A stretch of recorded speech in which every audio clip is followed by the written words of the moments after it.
Good evening, everyone. What? Don't we have to wait like 30 seconds? I did, kind of. He said we were doing it. How's it going, anyone who's watching?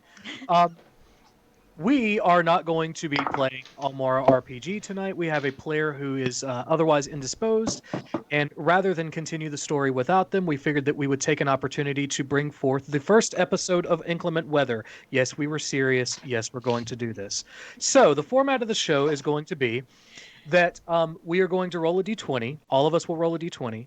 And whoever has the highest number and then working our way down will get to choose the topic of discussion. Whenever we feel like that's been satisfactorily discovered, we will go through and go to the next topic and let somebody else take the floor until we get bored or run out of time. So, participants in inclement weather, I need you to roll for initiative. Do we get proficiencies? I'll roll again. Hopefully I get the same number.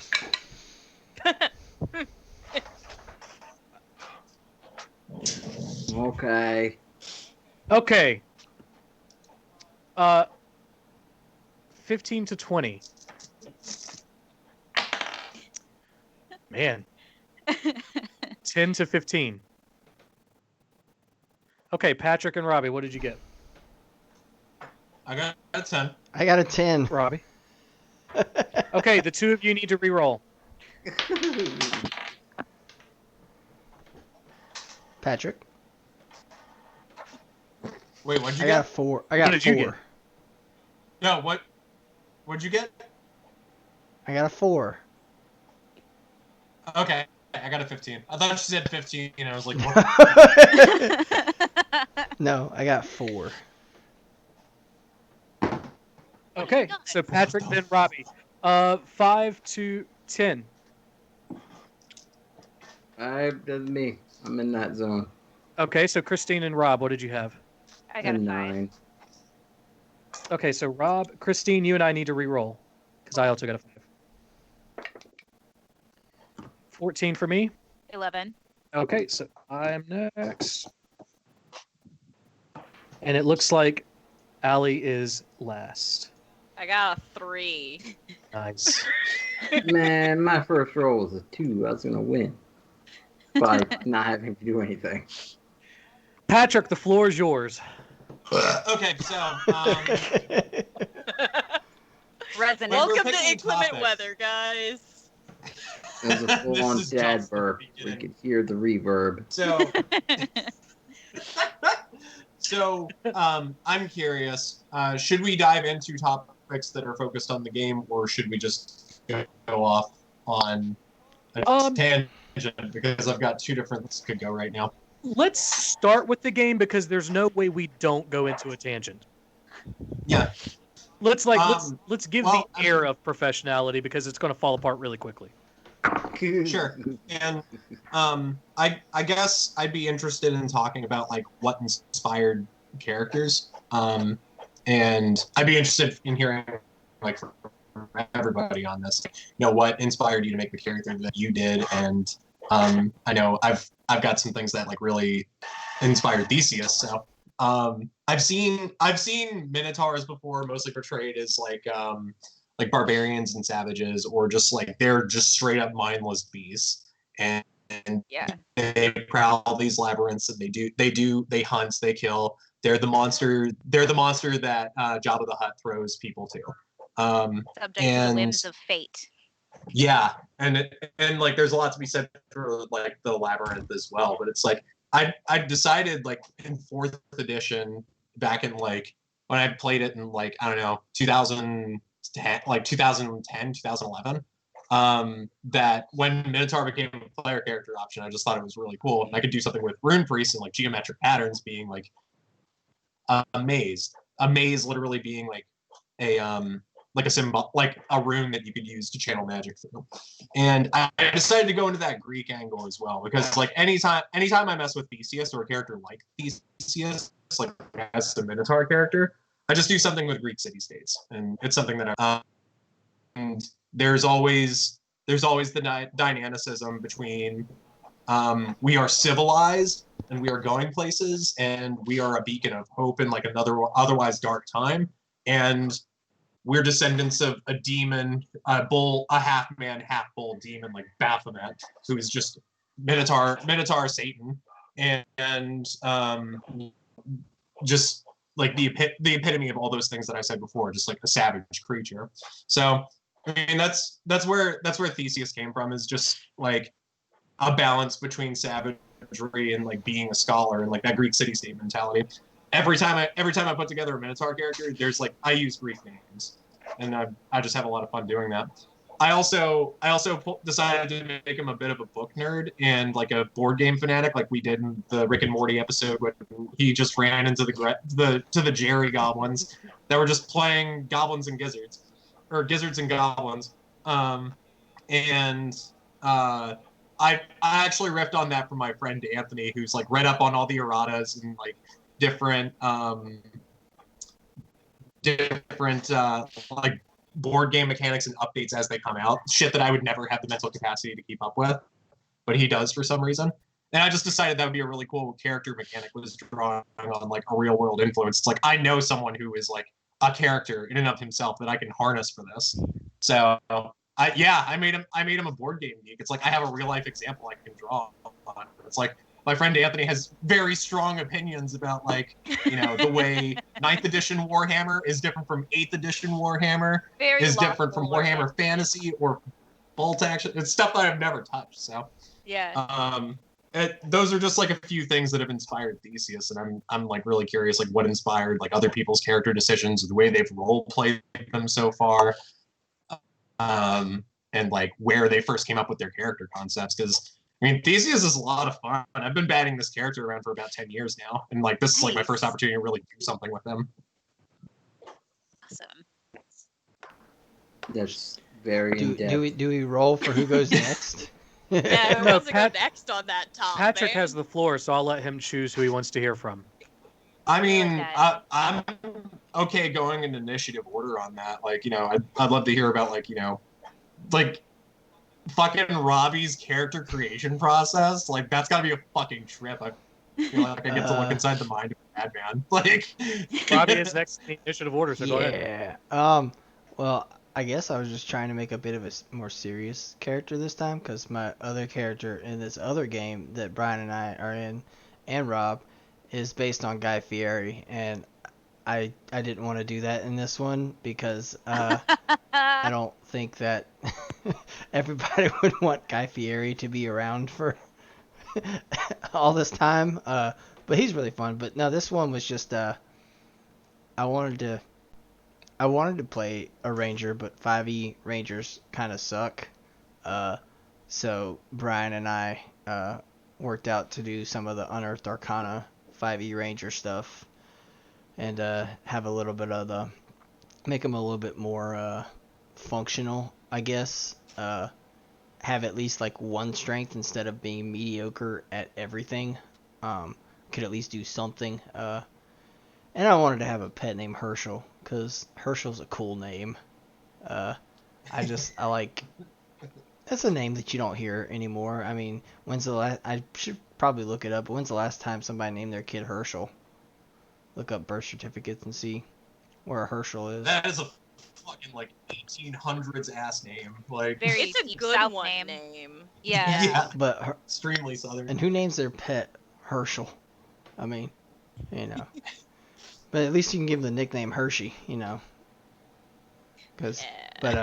And then I had to give him one quirk because, like, I can't not take everything completely seriously. So, because he's a ranger and out in the woods and, like, does all the cool nature things, he's vegan. And, like, you know, he only kills the beasts and animals and creatures he has to. But, for some reason, chicken tendies, he can't resist them. There's kryptonite. He can't resist them. That's how he met Barley and got into a bad way. And if they ever come up again, he'll probably get in another bad way. It's like an addict and his addiction. So I'm kind of curious. Did you come up with the tendies thing like during the Five Nights at Freddy's like piece of the Rick and Morty adventure, or was that something that you went into like the campaign knowing that he was gonna I knew. like I knew. Really? That Yeah. was like you just That's- knew. That's I wanted. beautiful. That's Well, fucking yeah, because that's the number whole story one, is like, just like fucking perfect improv. well, and also it's sort of like, yeah, look at me. Because I am real life am not a vegan. I don't eat any vegetables basically. Because I'm a horrible person. But you know, they're always saying like, hey, I'm a vegan and you should try it. And I wanted him to do that, but then also be like, look, he's not perfect. He goes to town on chicken tendies. He goes to town and like he cannot resist them. Like all of his whatever he believes in, everything just goes by the wayside. Like any addiction, like you know, like it doesn't matter. You know, it's funny, but I guess it's serious too. But also, it's funny because I mean, it's just chicken tendies. There's no physical dependency on those, so you know. I mean, there was a fucking moment where the Theseus just like lied about chicken tenders, and Red just busted out in like bow and arrow and was like ready to full blown like Legolas that I shit. need them. Just like He needs them. They're important. I It's just one of those, you know, it's you know, it's an addiction. And I mean, it's, you know, people struggle with it. And, you know, I didn't want it to be like, oh yeah, he does all this, but he's got a really, really dark secret where he's just like completely addicted to like, I don't know, some mystical drug or something that's in the game. But why not just make it funny but you know, it's still, I guess, serious, but I never intended it to be. But I mean, I guess you could look at it that way, but I don't know, man. It's just I made the character and I was like, I want to do something fun with it, and then I just wanted to shoot stuff with bow and arrow, and you know, and have a Dude, giant cat, and I mean, I don't, Simple yeah, I needs. mean, it wasn't Yeah. like I didn't go like crazy. I could have like gone like super crazy with it and like based him off of like Richard Simmons or something, and then like had a Richard Simmons, which I mean, he's running around in the forest all day, so you got Guy Fieri. It's like yeah. Well, Guy Fieri is Brian actually created a cooking subclass for that one for another thing. Oh, that's awesome. But you know, And I have to learn that now. Yeah, I have a problem with doing too much work as a DM, and I've since passed the torch over to Rob so that he can get some experience DMing, and Rob has to inherit all of the weird shit that I've come up with. and all of the I love it. all of the cooking, which are basically like potion making and stuff, and they all are based on potions in the game. But all the recipes are real Guy Fieri recipes. Every single one. They're not made up. They're so like yeah. What does that look like? Is it like this is like a chicken finger plate that like gives you +2 to strength? What's an example of a Guy Fieri recipe in that like I can setting? pull up the document. Hang on. there's like, one. oh What is my it? The God, salad. how many Like, just words? wait. the, There's an do the Excel The file. salad of the goddesses or whatever. There's a Word document. So like, I've got ain't no thing but a chicken wing is just the potion of animal friendship.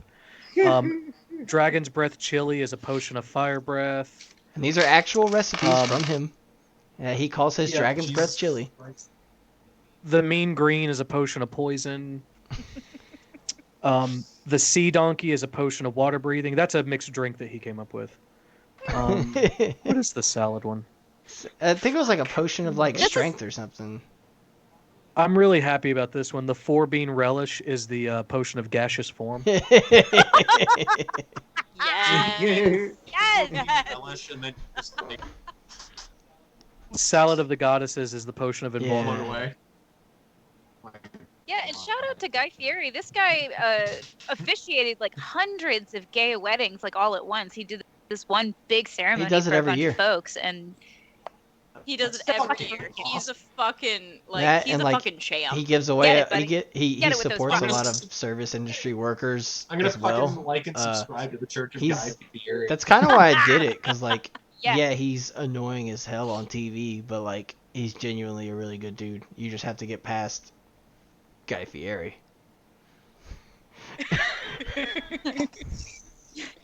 The The caricature Yeah, that yeah. is Guy Fieri. No, it's sorry guys. It's like You have to. it's it's not legend. that he's standoffish. It's Guy Fieri, not Guy Fieri. It's Guy Fieri. I don't pronounce most That'll things hurt. correctly, so. Fuck, I mean, This may also be a good time for Robbie to talk about the content that we have lined up once some material is released. Oh yeah, in our so there's this content that is being made based on 5e that's called America, and they're making a whole like Oh God. Guy Fieri like spin-off kind of thing. What is it, Brian? I think you Restaurants yeah. and like something. it and Hang on. I think Guy Fieri is like in charge of the whole, but his name is like Lord something. But Monsters is of this a D&D America. expansion? Yes, it is. It's Monsters of America Restaurants and Retail. Is the Yeah. name of the thing. And so what it is it's a D&D expansion. It's basically a homebrew world where so Monsters of America is already out. This is an expansion on that. America has like the Donald Trump supporters that are like the bad guys, and this takes it further and basically has Guy Fieri presiding over either a church or a nation of flavor or something like that. that. Nation of flavor. There are new subclasses, there are spells, there's skill it is amazing. It's really good work, and it's a Kickstarter project that you backed that too, right, Robbie? Yeah. But both of us backed, and we've been talking about that. Robbie has never DM'd before, and I thought it would be cool to have him as someone who spent a lot of time in D&D world as Guy Fieri to be the person who took up the mantle of putting together an off-night game for our stream or for our Right. channel. So Oh, hell yeah. Yeah. That's awesome. That's Also, props to Ohio trying to get Columbus Oh, to no. be renamed Flavortown. I signed that petition as well. Okay. It's a literal thing that is still But, going on. Yeah, I guess that's sort of my character in the creation process, and it kind of I guess you gotta get life into the heart. went off the rails with some Guy Fieri stuff. But I don't remember who was next in the order. But Rob is next. yeah. Okay. So Gaius being okay. My first character is the one I put probably the most thought into, the most like I'm sort of based him off of sort of me, but not really. But this guy I wanted to be when I first came up with him, I knew that I wanted him to be disabled in some way. I wanted him to have an arm cut off because as a fighter, it would make it to where he can't use a shield. So he's disabled in some way, and I wanted, and since this was going to be streamed, I wanted disabled representation because, disabilities and all that. I am disabled, and one way or another, I wanted to represent a disabled person. And so, like, I had to come up with a story that would tie in with why he lost his arm, and basically built my character around the disability, but not really. Also, I kind of wanted him to, like, a lot of times people make characters, and like if they have a significant tragic backstory, it affects them in the game. And I wanted Gaius to have the backstory, but to have gone through some stuff to work through it. And so he's worked through the whole fact that his family is dead, and it basically is country sort of was like, hey, you did your duty, good job. And I wanted it to be like, well, now I've got nothing. And so he had to build off of that uh, in order to come to terms with what's happened with him and everything. So I have a question. Was he basically like fighting for like the Hall's military, or was like he fighting for Yeah, like he was fighting for the House military. He was just It's like a dude. just a matter of lore. The Hals has compulsory military service. It's a significant part of their like national pride. They are largely rivals with Valeris. I'm echoing, and now I'm not echoing. Okay, they are largely rivals with Valeris, and they are climate-wise a very hard place to live. Um, think Scandinavian countries, Skyrimish kind of thing. Not a lot of uh, great fertile ground, rocky and cold kind of situations. And so Halcyon people are hardy as fuck. Like you don't want to rob anybody in Halse because there's a chance they're a better fighter than you, that kind of thing. Um, and so Gaius's military service was at first compulsory, and Rob, you can take the story from there. But I think that Gaius continued the service basically as at some point as like a personal mission above and beyond that service. Um, uh, kind of. Where he's from, there's not a whole lot. It's like the small town of small towns. Uh, Evanstone is like just tucked away in the middle of nothing, where there's not much to do, and so he stayed with the military because it basically paid the bills, and he didn't really know any other way to live after he lived in a small town of nothing. Like, Yeah. I would have to ask, as probably one of the more chaotic characters in this group, what does your character make of just the wide range of individuals that they're now working with after living with so much uniformity? um, basically, Gaius at this point takes life as it is and doesn't doesn't make a big deal out of things because, like, what's the point?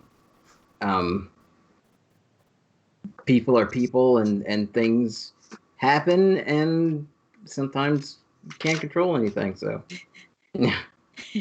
So he rolls with the punches. He's the Zen master, I guess, at this point. We most Kinda. certainly are not controllable. Good God, no. That's all Yeah, of you Can it, guys confirm. man. Like, You guys are pure chaos, but he goes along with it because he promised himself that he would live his life as fully as possible uh, for the lives lost to his family. So he's basically promised himself that he would live life as full as he can until he dies, until his death, until old age takes him, and or battle claims him, or whatever. so like a not asshole version of YOLO. Kinda That's pretty cool. more like a hey man, life comes at you fast. You either uh, let life throw you around like it has done Gaius thus far, or you can roll with it. I mean, I let life kind of throw me around, but I'm a sub like that, so Simping said for life. Work. That's I'll drink basically to that. Gaius. That's his whole deal at this point. So I was next in the initiative order. So I thought I had this idea for a character. I was like, what if I get my friends together and make them roll a bunch of dice and come up with a bunch of backstory stuff? So that's really Well, where my no, character's coming Brian, I don't know. Brian, I why think the hell did you decide to like get all of our chaotic asses together? That's the backstory I want to hear. Yeah, I who want to wants hear to what herd inspired cats? Almora or Who what is seeks this inspiring. out? Why you do this? I've told Why I've told the us? story. Well, okay, why you guys specifically? Because you were dumb enough to agree.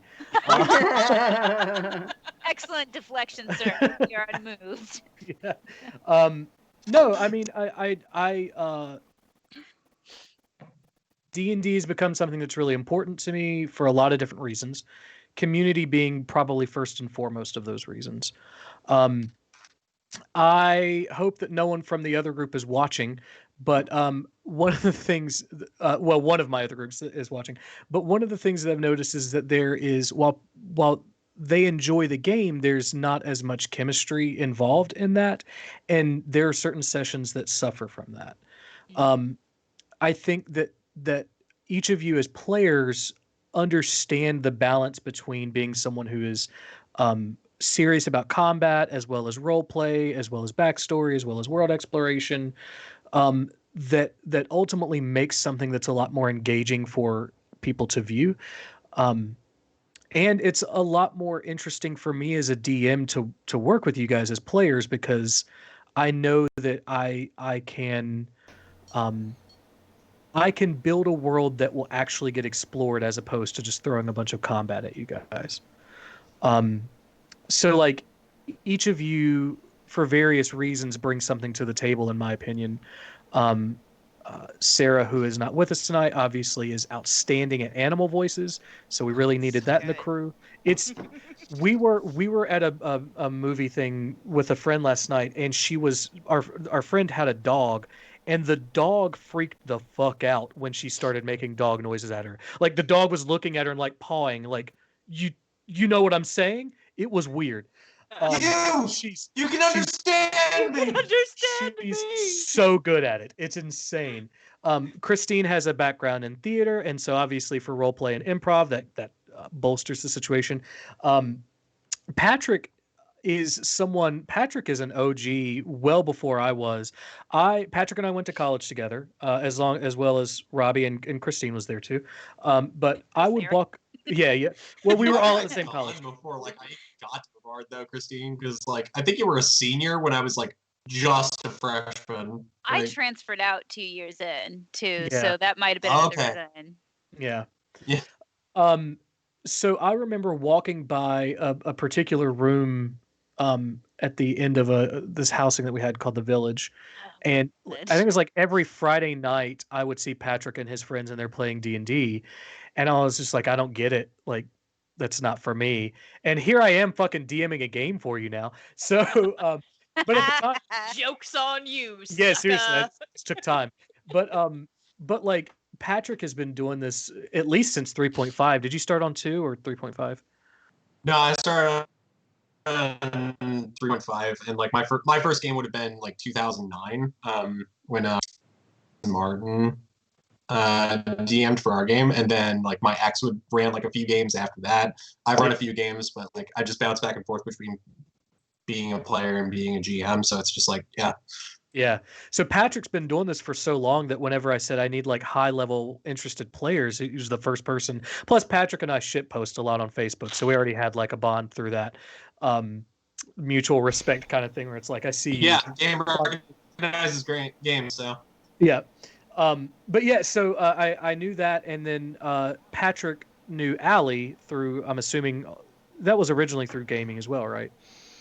well, yeah, that was actually through our Josh Runkles, who like he just recently got into D&D, and then he was like, I don't know how he approached you, Allie, but I'm the my person understanding who was like I was told getting. us to start a game because he knew Oh, that wow. I've I been even playing know. forever. Yeah, he knew that I've been Yeah. playing. I have been playing since I was like in high school, and so he's like, "Hey, Dude, Allie, I want to play D&D." I'm like, "I'm in." Yeah. Yeah, as far as I knew, I was getting like a party of people who this was going to be their first game, and then Allie showed up and was like, "I have all of the books. I have read all of the books. I know them front to back.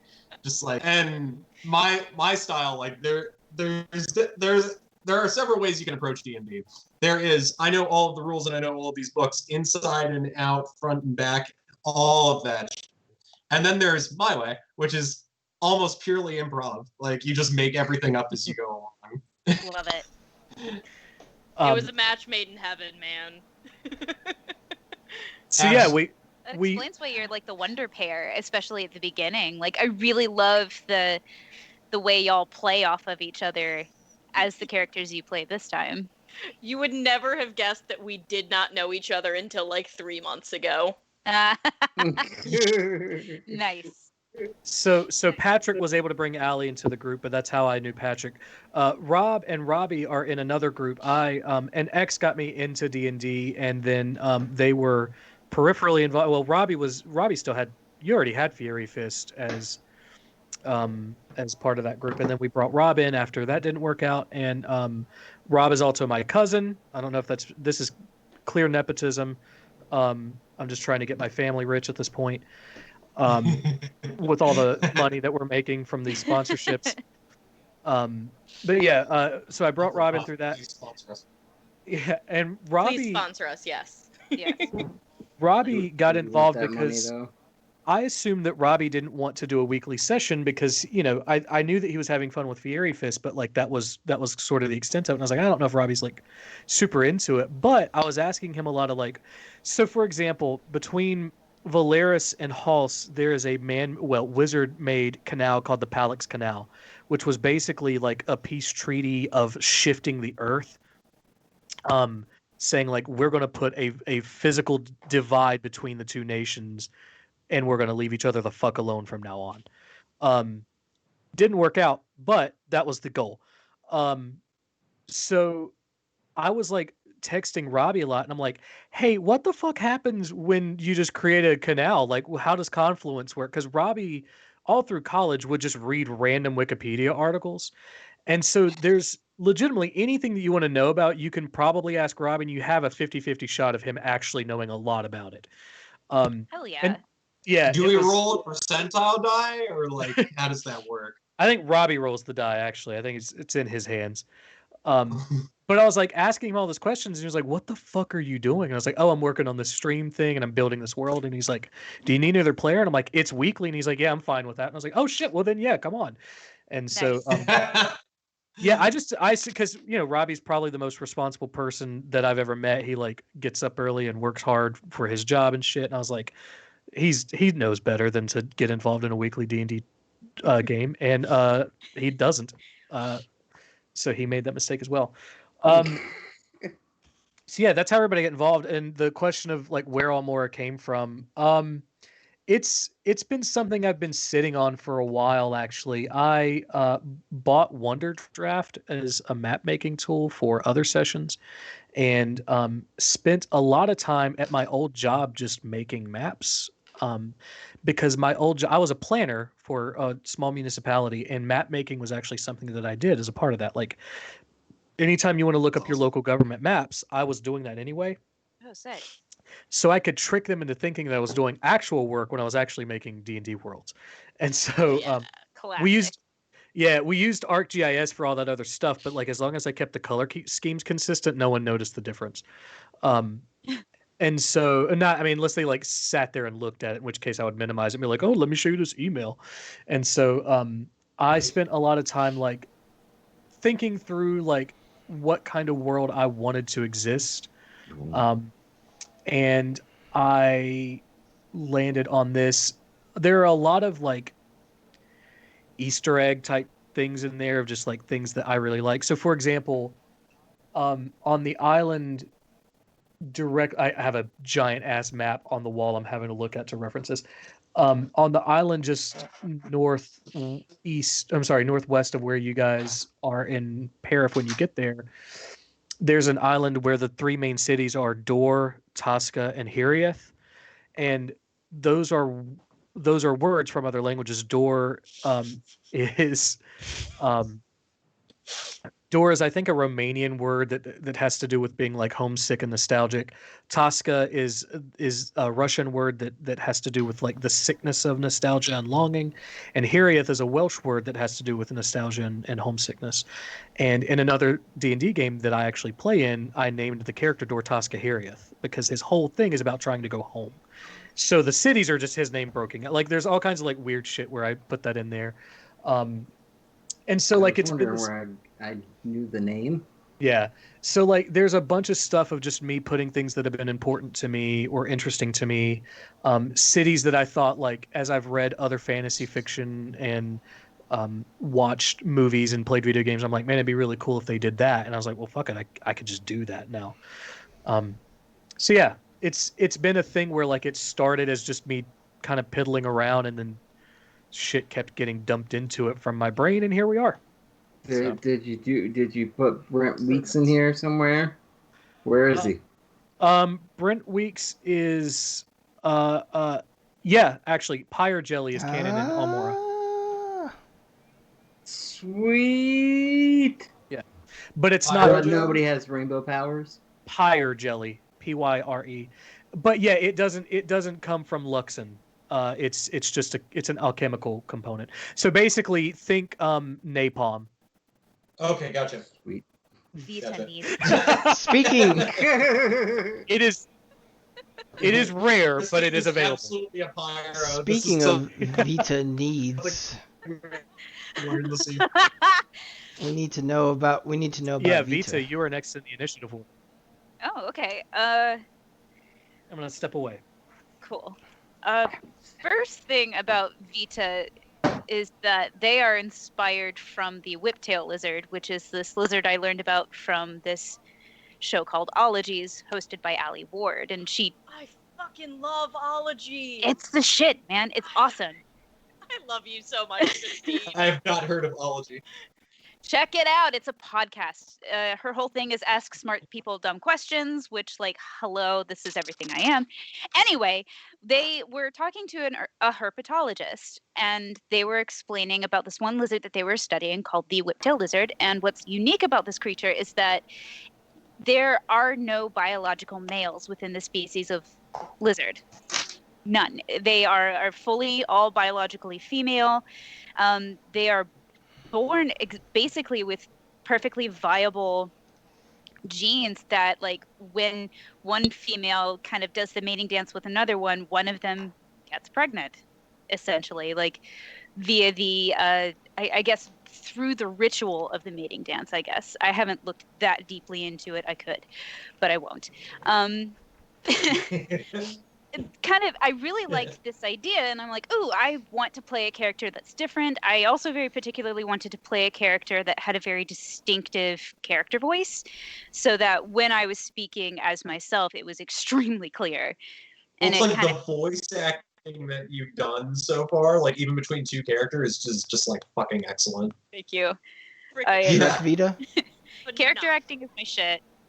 Shrek Vita. I really hope. I was It's kind of like fucking one around. character.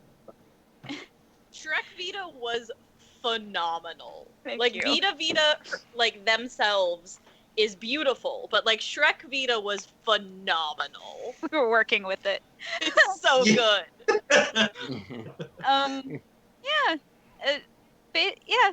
And the other thing about Vita was that I wanted to play a wild magic sorcerer. I'd seen another character played by Ali Beardsley on Dimension 20. Like, a lot of things inspired Vita. Like, Una from Disenchantment is part of the voice. BMO has a heavy influence in some of their characteristics. Right? BMO's amazing. And like, there's also this other character. I cannot remember her name, Erica something, but she played this Drider character, and she was also kind of an inspiration for who they are. And yeah, I hope to try to incorporate, as we go forward, this fear of, like, falling in love that Vita has, because Vita left the village because they were not interested in starting a family. They were getting pressure from, like, everyone to start conforming into, like, the societal expectations. And even though, like, everyone is culturally androgynous and non-binary, there's still kind of this very law-oriented, regimented way of living, and Vita's just not into that, as you may have noticed. That's just not their thing. So I want Aside to from falling in love with a disembodied head. see the at one thing time. there. Yeah, there was that one moment, but I think Vita's kind of haunted by that, and definitely was a little nervous for a couple of weeks afterwards. Was checking things, just like really being in touch with their body. But like, And that there's was magical love. It wasn't organic. yeah, it wasn't fully consensual. It wasn't fully informed. Like it was imposed upon them. So thankfully, Neither by was the God, magical hate that I felt for the head. oh man, dude, you were so close to starting to really get fucked up by Vita. They were holding back. Stream I had a feeling. Like it was just like my character could die from friendly fire here, but like I will not back down from the bit. No, it was perfect. I really loved how we were fully pitted against each other. Stream chat beautiful. says that Vito must always press the button. Vito always will. That is a promise, stream chat. Vito always will press the button. They always want the shiny. It's just they can't help themselves. Yeah, Theseus would always press the button, but it's more out of curiosity. Like it's just like I need to know what will happen. Vito just consistently loses a wisdom check. Consistently. So Theseus is more like the Indiana Jones sit there and rub your chin for a little while Yes. first, whereas It's like I'm Vita gonna do this, but Vita is basically Gur from Invader Zim, where it's like, how did you push the 100%. button already? Yes. Oh, it's a muffin button. And I'm the guy in the back with the one arm who's putting his palm up to his face. You And have to- I'm just on the sideline trying to decide if I support it or not. just like, oh, am I out of the splash zone? How I'm will so this go? conflicted all the time. One of the things that Gaius actually reminds me of Phantom Limb from the Venture Brothers, and That's what it's not Hey, that it's not that Gaius is just like, oh, I'm a smarmy gentleman. It's just like the things that I could envision Gaius capable of doing might be kind of Phantom Limby. Like, I mean, this is a character that literally walks around with invisible arms and invisible legs, and he's just this floating torso throughout the entire show. It's wild. with a pencil mustache. Yeah. So there was a point during the Shrek stream where Barley expressed very clear interest in Vita, and Vita had to very politely decline. So this idea of romance for Vita, Horrifying. that's something you're going to have to grapple with, is interesting to me. Horrifying. It is horrifying to them. Like they love their siblings. They love their siblings. They have so many. So very many siblings. Yeah, so that's something that has come up, and like I don't think you and I talked about that as much. Mm. And so you think you mentioned that in a group chat, and I'm like, cool, got to figure that out as a DM now. Just think like they're definitely the oldest, and like they're from a fairly well-rounded family. Like their parents really are happy together, whatever. And yeah, like they were the only surviving member of the first clutch, so they were equal parts the baby, like the fully cherished baby, but also extremely lonely. So to kind of make up for it, like they had several other generations, and yeah, like that they are Vita's world. They love their siblings. Aww. That's why there's a beautiful. pillow nest. That's why there's a pillow nest. There's like one pillow for each generation. Oh, That's why like my heart. so yeah, like every time they stay at I decided this last session, but now it's canon. Every time they stay at an inn, they're ordering like 6 pillows. So just like a pile. Probably more than 6. I don't know. Jot down some notes. It's flexible. Jotting down all the notes. Allie, you were last in initiative order. If you'd I like to was talk last in initiative order. Yeah, so something everyone else found out about me early on is that when I'm bored, I make characters in D&D Beyond because I like figuring out how yeah. things work. So Rhythm was just like, I made this and I'm gonna bust it out of storage. No, like, so the idea of Rhythm has been in the back of my head for a while.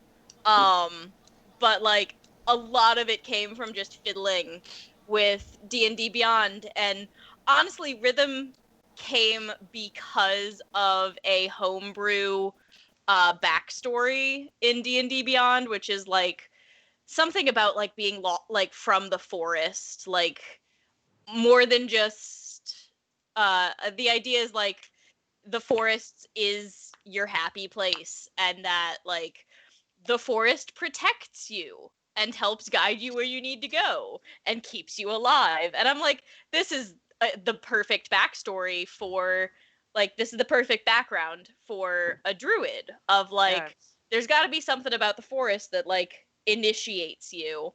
And it's also, I've never played a tabaxi, even though I freaking love tabaxi. So I'm like, okay, this is like, Pat's like, hey, you want to be in this D&D game with me? And I'm like, of course, obviously, duh.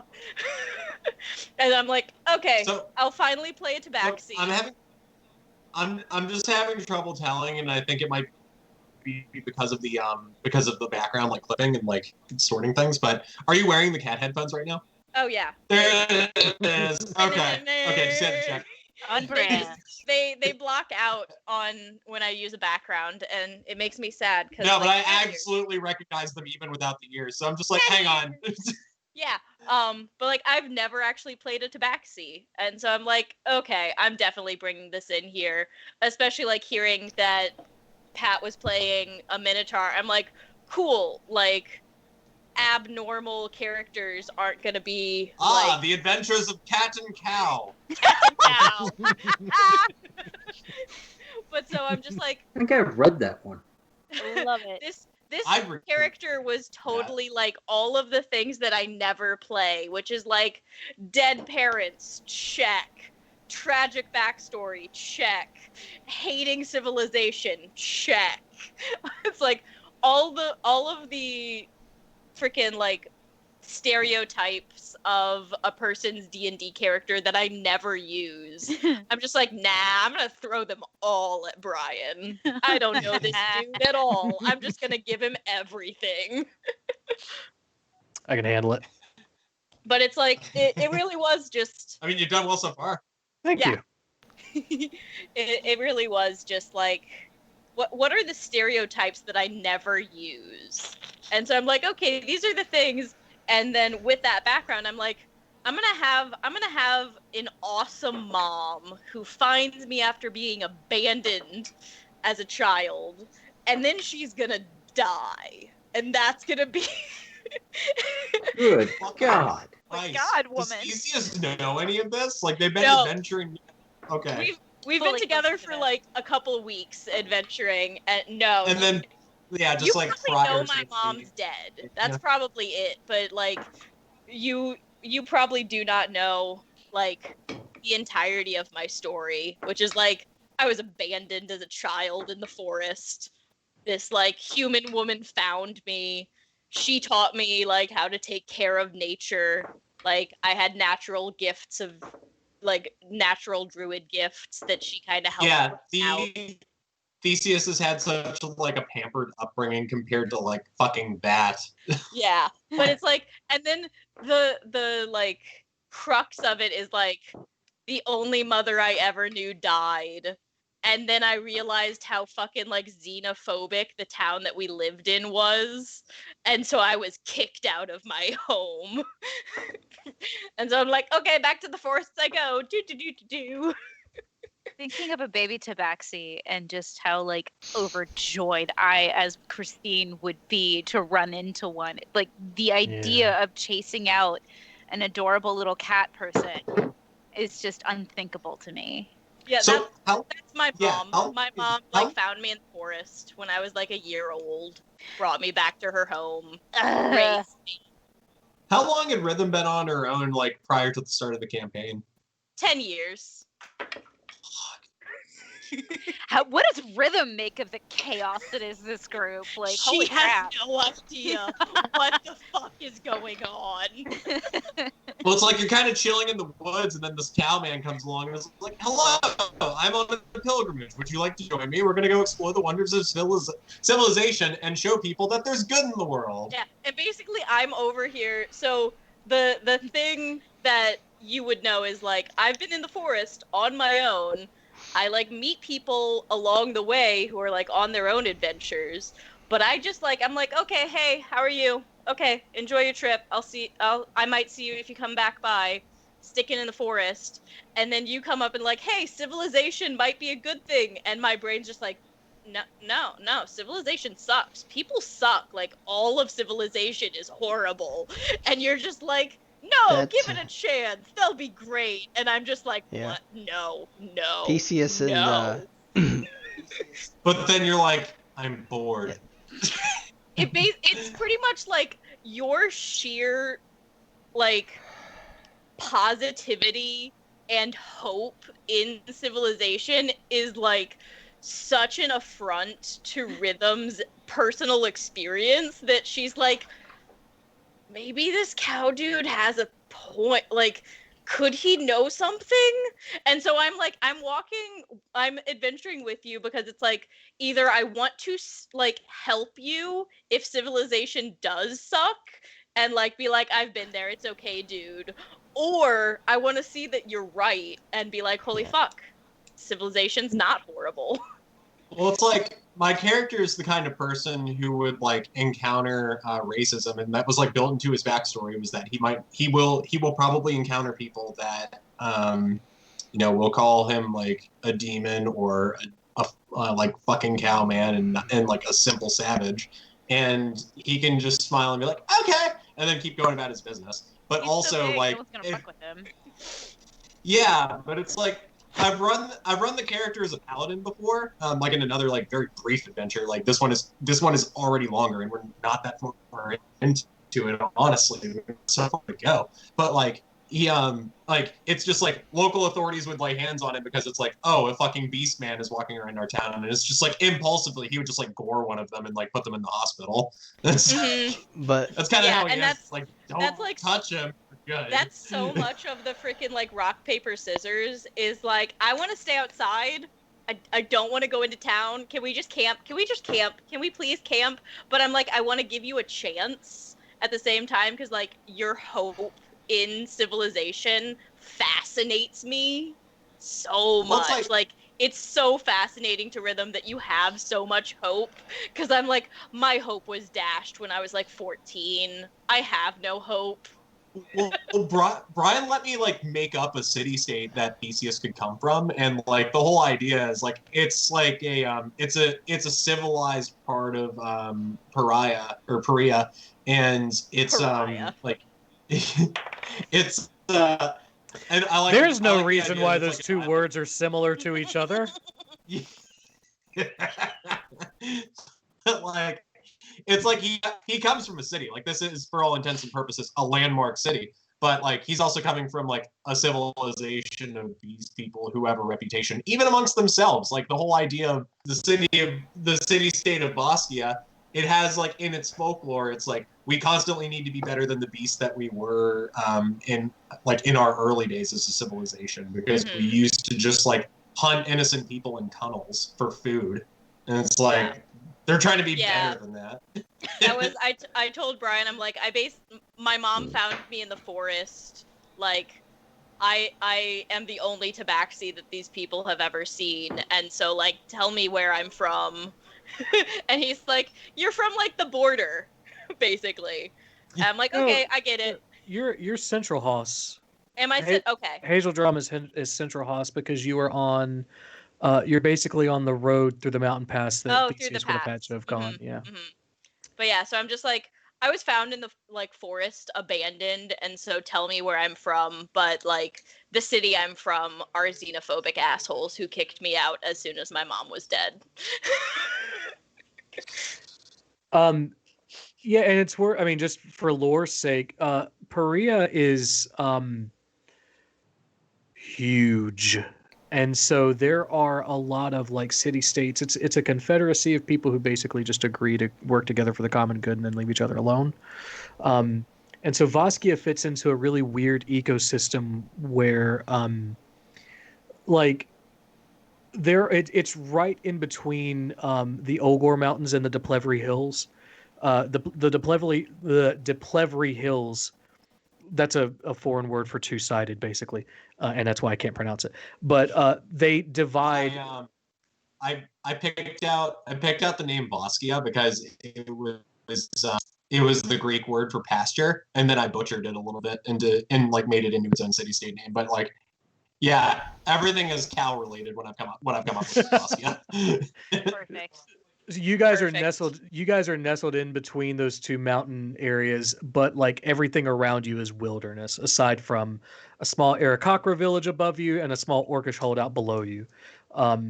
And the further, and basically until you hit like any coastline, the further you go into the heart of Perea, the more likely it is that you're going to find some weird shit. Yeah. So The other thing I'll add, and this is like a nice little nugget for if it ever comes to it, even my mom has a tragic backstory. Oh God. Her fiance died, and that's all I'm gonna say about that. But I have her engagement ring because it's the only trinket that I kept. Mwahaha. Tragic backstory on top of a tragic backstory. Mwahaha. Yeah. it's Rhythm's character design is the meme where Mr. Bean is copying someone else's work, except Rhythm is copying George R. R. Martin. Just like Basically. nothing is sacred. I'll kill everybody. Basically. This could be Saturn. And those are your Exactly. characters.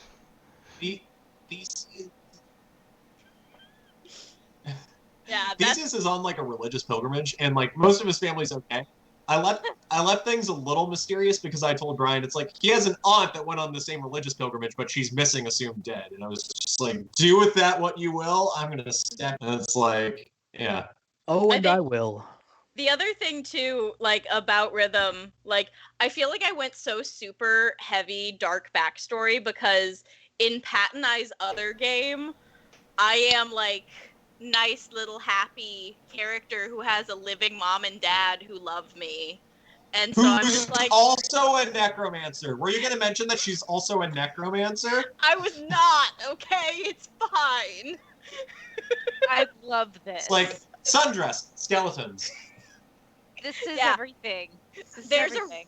There's a reason why my old Among Us name was Goth Flowers. Cause I that's only my know other you as character. the Sigil Queen. I am Sigil Queen now, though. Yeah. Weird echo randomly. Yeah, it's happening. It's not a big deal though. Okay. Next in the initiative order was Cool. Robbie.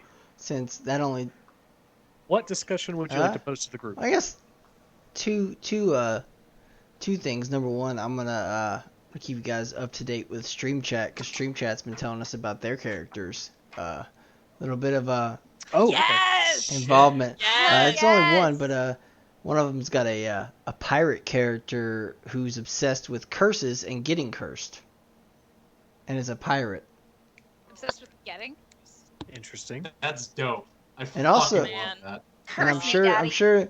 that as a pirate, they're pretty. It's me, Daddy. They have pretty colorful mouths, so I'm sure they can do some pretty good curses. I don't know if they mean curses in the magical way or just like coming up with new ways to say fuck it. Yeah, whoever put that in the stream chat, are you saying that this is a pirate who enjoys having negative effects placed on them? Or are you saying you really like it when you pull into dock and someone's like, hey, fuck you, buddy? And you're like, that's what I was hoping for today. Now you can see my cat here. 'cause I Uh-oh, call an ambulance for me.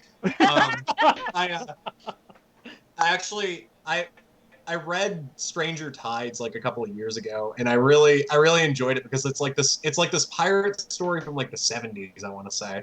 But like they go hard on like voodoo and just magic shit that the pirates have picked up from like the local natives. So it's like you've got a Welshman who is like carved like marks into a chicken beak and throws it at somebody, and then that guy fucking dies like 5 days later or something like that. And they'll go into like lagoons that are filled with undead and things like that. And it's stuff that you can get from Pirates of the Caribbean that probably, for all intents and purposes, inspired Pirates of the Caribbean. it's so off the beaten path. It's so bizarre that it's like I consider this like a B out of like on the scale of a 1 to 100. It's like an 85 in terms of like quality as a novel. But man, it gets into some cool shit. So when someone says like pirate curses, it's just like, yeah, they're doing like some like Caribbean magic shit, which is amazing. But Oh yeah. go ahead, Brian. No, what was your? I was going to Oh, say, I was gonna what's say, your actual discussion? so on it? aside from all that cool stuff, I was going to ask you, the DM. Birds are not planes. I mean, Yeah, say hold on to that. I feel like we're going to end up there. Just we can hold go it. there right now if you want. Um, No. Let's hold it. Oh, it sounds like that's what Rob wants to talk about. So it's like No. if we could do... Rob is I next mean, in the he just initiative order, wants so we'll to- get there. he just can't come to terms with the fact that Gandalf's an idiot and could have called the Eagles earlier. But you know, Oh god. We'll get there. What's your I was actual gonna question? ask you because we were talking about lore and stuff earlier, and just explaining further for people about the gods and the quiet gods and everything behind, because I feel like that's a larger part of things that than we know about so far, but I think it would be good to understand it better as well for for the people listening and watching. Yeah, I have to be careful about how much I give away to that because it is narratively important. I think it's maybe the least spoilery way Well, I I can say figured that. that. Yeah. Well, they could not be. It could just be me world You don't building. do that. You don't do that. In fact, that's not true. For this, I actually have notes that are absolute red herrings. There are things that I've put in here that seem interesting, and I have absolutely nothing for them because I just want you guys to feel like you're living in a world that exists independent of all of you. So the gods could absolutely be that, but in this case, they're not. Some of the lower gods are. That'll be a thing for late game. You'll forget that I ever said that. But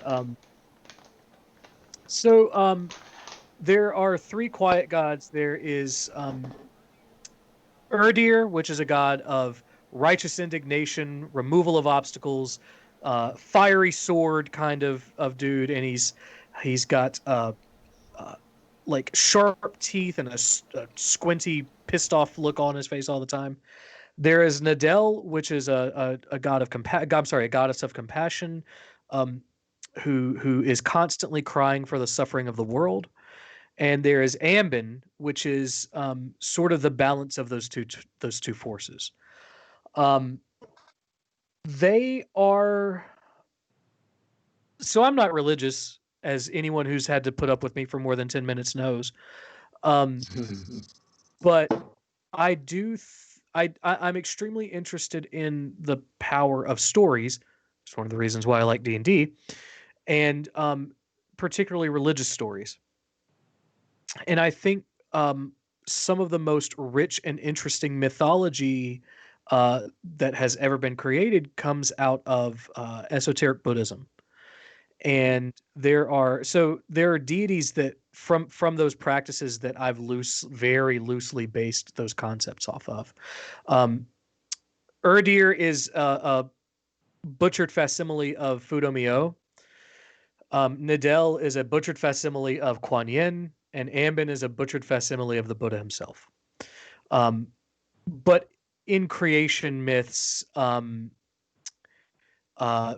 format, there's this idea of they are the two forces on the balanced end. There's a spectrum, Urdir on one end, Nadel on the other, and Ambin in the center of all things.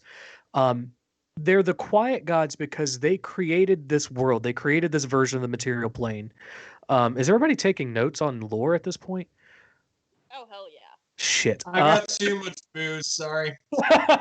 No, I just noticed that there were like a lot of like oh shit. I'm My gonna jot this second down. question: what's Uh, everyone drinking tonight? Currently, I'm writing runes on my arm. Yeah. Don't mind me. Allie, you're a little quiet. Yeah, no, it's okay. I'm being careful about what I say. So the idea is that Ambin had this idea and used the energy of the two gods to collaboratively create the world of Almora. However, upon seeing their creation and realizing its perfection, they stepped back and said, "Okay, we'll let this do. We will let the thing that we created do what we created it to do." And that's why they're called the quiet gods, because they don't really intervene, they don't really get involved. They just they're just there watching what happens. Clockwork deities, yes. In a way, Clockmaker, excuse me. Clockmaker deities. yeah, clockmaker deities for sure. Yeah. Is that helpful? Is there something you want That's clarified that's more? good. I think that's going to clarify it for a lot of people. And then, yeah, like I said, second question, Patrick already let it out of the bag. What's everyone drinking tonight? Michelob. Gaelic Ale. Don't judge me. It's all we had in the fridge. I'm freaking doing a high life night. Wow. It's sort of how I am on the Michelob. I was using the Michelob for the Rick and Morty stream, but I have a Sam's Club membership, so I got way too fucking much of it. I thought you were Also, saying it was the same, I like, wasn't fucking like, writing- case. Yeah, it's I the same case. I Go. wasn't writing anything about the game. I was just re-updating Oh, my okay. sigils. So Okay. I was I'm painting drinking my nails. Hawaiian punch. Nice. I as a With DM anything in it? depend on you No. guys to forget things sometimes. So I don't drink, so. That's a promise. no, it's factored into how I report. There are things that I will intentionally let slip, like many sessions too early, just to see if you guys are taking notes. That's I only my take style. goats. Because I've got a notebook. there's always a path to figure it out without notes. It's not like I'm going to be harsh and be like, oh, you can't, figure it out without it. But you guys with notes are definitely going to be able to speed run some shit. So Speed run. Rob, what are you Speed run. drinking? Speed run. What are you drinking, Rob? What? what are you drinking? You drinking anything? My own brain chemistry. Nice. Shit. Nice. I had my signature bourbon and peach tea, but I didn't want to make another one, so I just grabbed a second Killian's. Nice. But Killian I'm pouring it in a mug and pretending it's a tankard. Killian is like surprisingly good at one. It's dirt cheap, and it doesn't give you a hangover the way a lot of other beers do. Yeah, I really like. I mean, I've been hitting like Cigar City. It's like our craft beer, probably our best craft beer brewery around here. I've been drinking that a lot recently, but now I was feeling something cheap, so I got Killian's, and like it's fucking delicious. Cigar So- City Yeah. is made We'll stick just with down it. the road Yeah. from me. Hey, another reason to move to They've Cleveland, expanded. man. We've got some awesome craft brew here. We Yeah, had fight like a with brew. Asheville Yeah, you're not on gonna that beat front. Asheville, I don't think. That's like our only thing right now. That and Yeah, for boomers. real. Yeah. No, Yeah. legit. Fuck will Miss we Highlandale. beat No. even Asheville. Cleveland beats Asheville in craft brew. Yeah. Yeah. Ooh, No. we starting a Mm. fight. I will fight you. Between Well, you gotta do Look. something. Regional battle. So we need to like hold on to that one, but apparently we're gonna fight about beer at the end. Robbie, did you have anything else that No, you wanted to? we've covered it.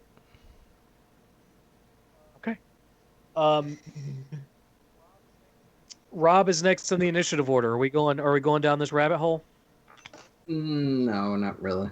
Okay, I was gonna say because if so, we need to take a break so I can come into this fully fucking ready. No, I don't really have anything to talk about. um, That's fine. I mean, look, we took a lot of time on Patrick's question, so if you want to pass on to the next thing.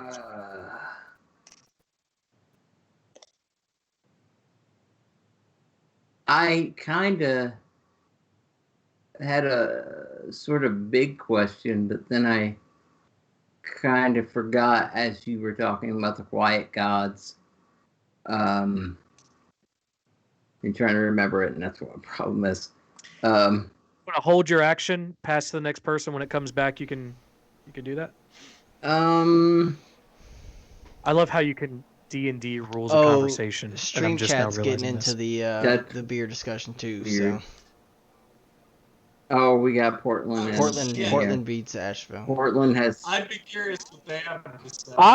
I, as a former city planner, never want to hear fucking Portland's name ever again. I am so tired of Portland. As a person who looks at permits Wait, all Maine day, or Oregon? I don't ever want their system is. Oh. Which Portland? Oregon. So yeah, Portland, Oregon. Portland is like Okay, I have no pony in that fight. Okay. Portland's like the gold standard for a lot of like up and coming city planners because Portland has a legally mandated jurisdiction. They cannot expand their boundaries. They're not allowed to annex outside of what they are. So it's required them to do a lot of really interesting things when it comes to their zoning and planning ordinances to make the best use out of the land that they have. However, I don't fucking care anymore. I'm so tired of hearing about it because anyone who's ever been to Portland ever talks about is, well, let me tell you what Portland's doing. I don't care. We don't have the resource to do that. Anyway. Also, So, like, if I oh- get up He and kicks the hunt soapbox during the away. stream, Yeah. it's because you assholes. Is are making me Coruscant, fight walls. or I mean, sorry, is Portland, Oregon, basically the Coruscant and like city of the future, or like what is like? Is it just like a fucking mess? Like I don't It's understand. Asheville of the West Coast, man. Yeah, that's No. yeah, the West I Coast feel like sure. Seattle's No. the Asheville of the West Coast. Asheville's like, more No. Portland of the East Well- Coast. You know? Yeah. Oh, yes. Yes. That's what Yeah. it is. Yeah. So Portland has found some really creative ways to deal with land use issues, but like no one will ever shut the fuck up about it. It's like That's the only reason he's mad. yeah, no, it seriously is. It's like Rick and Morty. The product itself is amazing. Its fans are insufferable. Stream chat says is laughing very very Oh my much and says God. that was an amazing rant. Well played. Thanks, guys. We should. So where all are we? Because since we are not all in the same city, we should tell people. Like I'm in Cleveland, and Cleveland is the best. I'm We're so not Detroit. sorry that you feel that way. Okay, if any Clevelanders are out there watching, I made these fuckers watch the Cleveland like tourism videos from like The what? 12 years ago. You I probably watched missed it like 12 was years during ago. one of our breaks. They're so fucking good, man. They're so fucking. The Cleveland tourism videos are ingrained in every Clevelander's heart, and Cleveland is the best. Like, just period, end of story. So you've been programmed. Oh. Yes. All Oh, places man. are Yes, the I same Oh have. place. man, Christine's I weighing have. in now. Holy fuck! Yes, I have, and I'm okay with it because I love this motherfucking city. We are a shit stain on the world, but I love it. There's some honesty in that. I respect it. Rob, There's well, Cleveland's very modest. I'll give No, it I that. said honesty. Honesty. Oh, not honesty. sorry. My bad. Yeah. I guess I heard what I wanted. Everything Yeah. is modest. Honesty is a honestly has a construct. river on fire. It What? hasn't fire in many a year. You're fine, Josh. I don't know. You could set the French Broad on fire in certain areas. Let's not be All too right, judgy. so Allie's from Oh, shit. Cleveland. Who's next? And we get that she's from Cleveland because she won't shut I'm- up about it.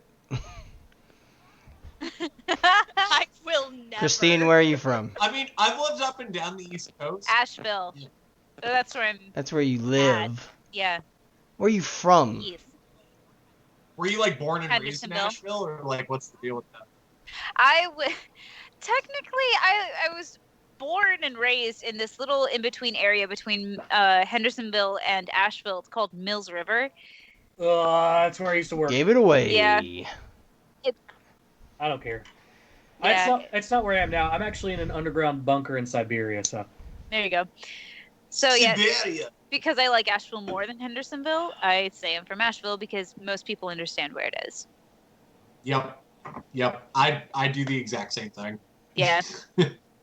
It's like people like, saying they're from Texas. They're like, oh, sorry, go ahead. Nah, I mean to cut you off.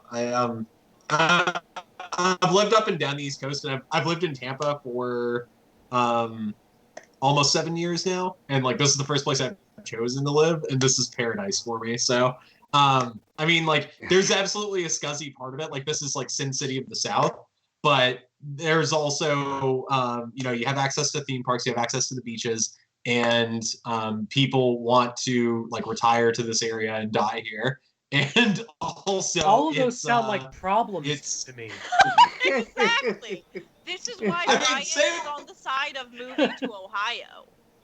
say what you will on that, Brett, but like people want to be here in their final years. Like, it's a destination, and just across the state, really. Well, the But, same like, thing is true of Western North Carolina, and it makes me Yeah. want to leave. I hate the fact that people keep coming here. it's they'd it's just stop. that it's just I love Tampa because it doesn't feel like an old city. It feels like it's constantly growing, and the nightlife here is incredible. I never I thought I believe would be that. someone who goes to nightclubs until I started going to the Tampa nightclubs. That is fair. Like I would go to Tampa to experience that culture, like the See- nightlife culture, because that sounds Like- fascinating. That's See, a that's booming. our. Yeah. So the nightlife that I experience in Cleveland is like the gamer bars. Like 16-bit is an arcade bar that has like arcade machines and alcoholic slushies, and it Like is the where I Retrocade. live when the current pandemic isn't happening. Or Side Quest, which has board games that you just like you get a board game, you get your drink, you sit and you game with all your friends, and you don't have to buy the game to play it. I want to do that so bad because like there's stuff around here for that, but like also the people that I would do that shit with, like the people here, they're too far flung to like go to these places. Yeah, So it's get like your you ass can't do up to it. Cleveland. All right, see, we man. know she's from Cleveland. Who's next? You know, if it, Yeah. Who's next? Brian, Rob. Who else I is from a city? guess I'll be next. I am not from a city in the way that you would call it a city. It's more of the shit in a shit sandwich. So dang, Gina. you got Wow. So You got you're Rosman or Gastonia Hendersonville? What's the deal? on one side you got Gastonia in Gaston Oh. County, and on the other you got Charlotte. Bless and keep Oh, you. that's- Well, more, That's on the other side of Gastonia from you. You're in between Yeah. Gastonia. Kaiser. I guess I'm part of the bread. I don't know, but there's Kaiser in that place. I So always I don't- felt like Charlotte was a good city. No. Depends on what you're No. looking. If you'd like to be a self-important banker, that's your place, man. Boom. It's yuppie city. Yeah. Otherwise, it's Oh, gotcha. yeah. Yeah. The Traffic. yuppies All come that to is- Asheville to slum it up in the mountains. Essentially, that's Charlotte. Yeah. It's true. Yeah. I don't like Charlotte. My one of my friends, Daniel Hyman, once described Gastonia as a place where it just feels like everyone rubbed sad ham on it. Ham that is depressed all over everything, because it's always just a little bit greasy and a little bit depressing. Also, clan country. Same, It honestly. is definitely clan country. That's Kaiser. Kaiser is definitely. That's Kaiser. Kaiser can't even spell. That's why they're called Kaiser. Yeah, this Yeah. is the town that right next to where my high school was. Their incorporation documents, they were intending to call themselves Caesar. You know, the guy who liked getting stabbed a lot, but they couldn't spell it, so it's Kaiser now. True story. And Ugh. and it's where God damn it. the clan is from. Yeah. From Taking a shit in talk this area. trees. They were alt-right before alt-right even wasn't alt-right. Yeah. True. Oh They- yeah, that's They're not the greatest people. That's what's Gorgeous interesting land. about Western North Carolina. It's like it's checkered. You can go one place and it's a hippie paradise. You go next door, it's a fucking. You go to right-wing Asheville, shithole. it's a hippie paradise. You go anywhere else. No, yeah. Yeah. You'll be Oh, seeing yeah. Confederate flags on porches, in cars, on bumpers. Yeah, it's a whole Should I thing. take a So I picture went outside to, my window I right went now? out into the boonies and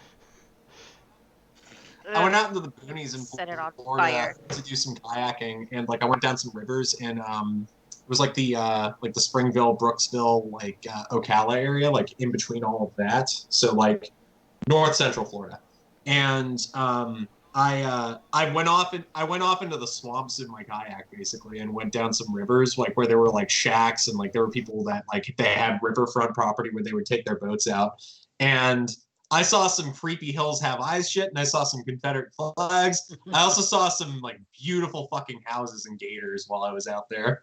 So Oh, it's yeah, like that's- Also, Tell Hang me you on. don't do that by yourself. Cleveland is pretty darn great, but like most of Ohio is corn and Cleveland. Is So- it flat? Because I can't do flat. I and can't do flat. cornholes. It's flat. It's Okay, flat. no, full nope.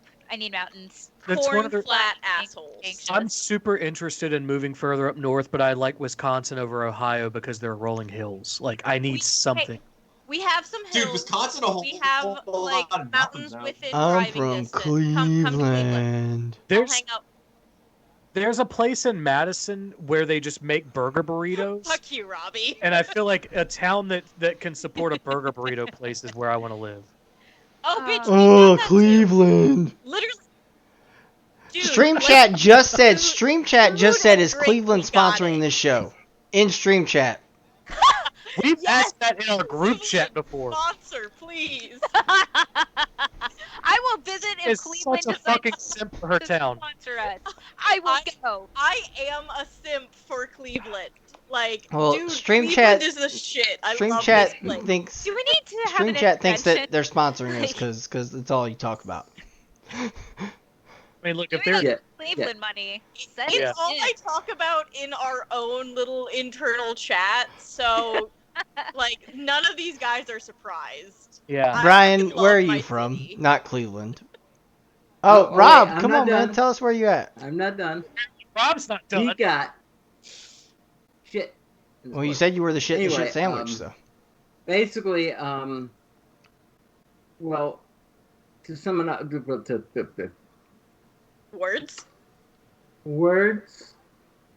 I was born in New Jersey, Oh, and the weird thing about New Jersey is nobody likes New Jersey except when you're from New Jersey. That's what I've heard. And Yeah. when you're from New Jersey, everybody there, they fucking love that place. They love that place. It sucks. It sucks. It just does. I've been to Jersey once. I mean, it's not that it sucks. It's just Well, you said 3 times that it did, so you're gonna have to clarify that statement. I have to. It's okay. New Jersey claims that they have the best pizza, That's not With- true. which is like Of all the Which is things to try like- to flex on. they try their best to flex on that, and I'm like, it's New York adjacent. I like the way the pizza is, where it just like flops over when you get it and it's fresh. yeah, I got a problem But- with that. It's not a great place. It's the south of the north. Okay. Oh, Okay. dude. No, but for real, it's It's No, it's apps. it's Florida It's North. good. If the real south of the north is Vermont, but the Florida of the north is for sure New Jersey. There's more development, but it's all To Jersey's credit, one of my favorite bands, the Parlor Mob, is from Jersey, and One, I really one like of my their stuff, favorite so one of my favorite There's something- bands. in It's just- spite of that, One of- though, because of So the only reason I've ever been to Jersey is to go to Jay and Silent Bob's Secret Stash, because in addition, I am a Silent Bob stan. Like I Oh, will yeah. kill for fucking Kevin Smith. I will kill for Kevin Smith. that. So Probably, yeah. I'm with you on that. My one. favorite band's Yeah. from New Jersey too. I Um, fucking love Bon Jovi.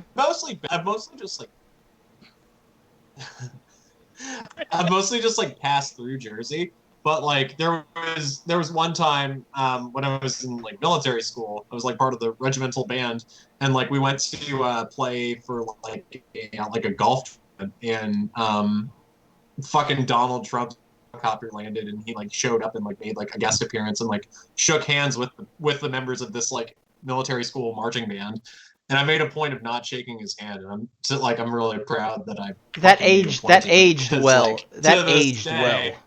That aged well. Yeah, back then, Yeah, today, it did. same attitude. Nope. Fuck that guy. Like, Ugh. like 17-year-old Patrick could tell you he was a fucking scumbag. And 17-year-old Uh, Patrick was a fucking scumbag now.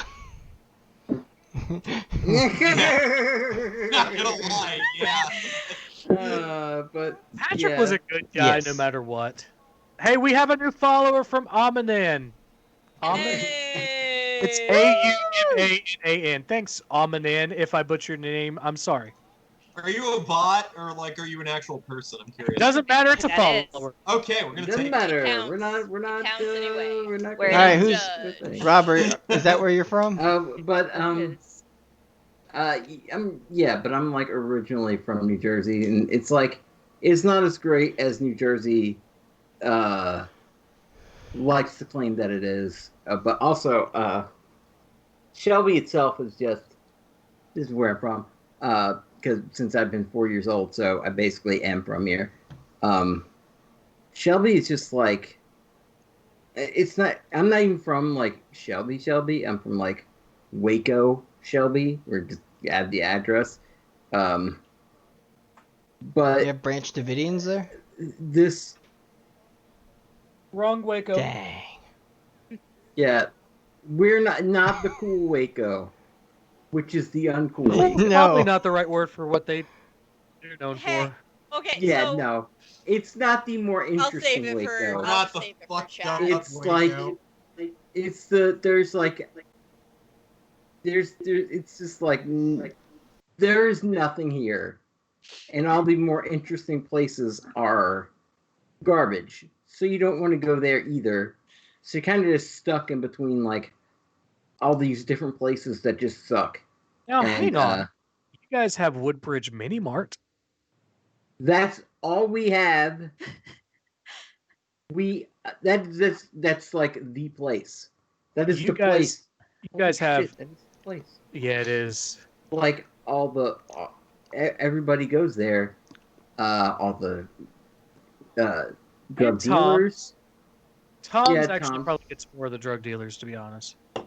No, it's changed a little bit. They kind of swapped over. That extra mile and a half was just too much for the drug dealers. They're like, "Fuck it, we're relocating to Woodbridge." Yeah, basically. If they're not like the UPS weed guys, if you're the UPS weed guys, like shit gets delivered to your door and everybody comes to you. But Mitch Hedberg. Mitch Hedberg had a joke where he's like, "I really like the FedEx guy because he's a drug dealer and he doesn't even know it." yeah, FedEx guy, yeah, mean- they're the same thing. But like the only thing to do around here is get pregnant at 16 or get addicted to drugs. Or maybe Dang, both. Or Yeah, a maybe lot of both the at time. the same Por qué time. no los It is both, dos? That's true, yeah. yeah. Ugh. The only interesting thing is there's a local celebrity that's a real piece of shit. Hey, you want to not? We're not going to discuss. That's right, we're not. I do not want to get sued. I I kind of don't want to wanna get though. sued, and I feel like this person would sue. So no. I'm not going to mention that. That, But I he want that tea. think. I happen to be related to somebody from the area who did make a name for themselves and who is also a garbage Should human we being. segue that into where Brian's from? And now for Brian. Right down the road from Rob's house. I used to walk to his house from my house. So I used to walk to his house past a guy, a different guy in a wheelchair who was addicted to drugs and really liked making penis jokes. Who always wanted to talk to me every time I walked by. Harvey. Yeah, and to go hang out with Rob through high school, so we've known each other for a long time and lived in the same area. So, now I live in a bunker in Siberia Nice. underground. It's pretty dope. No, I'm actually right in between Christine and Robbie. I think probably. Are you Southern Asheville or Northern Asheville? I'm over kind of near Candler, actually. Okay, so Christine's further away than Robbie is, but still. I'm up in the mountains of Western North Carolina, and I hate it here. I want to leave. Move to Cleveland. I'm not. Move to Cleveland. you Move you to open the door, dude. Cleveland. I'm not. Hey, not your call, man. I wouldn't that. move there.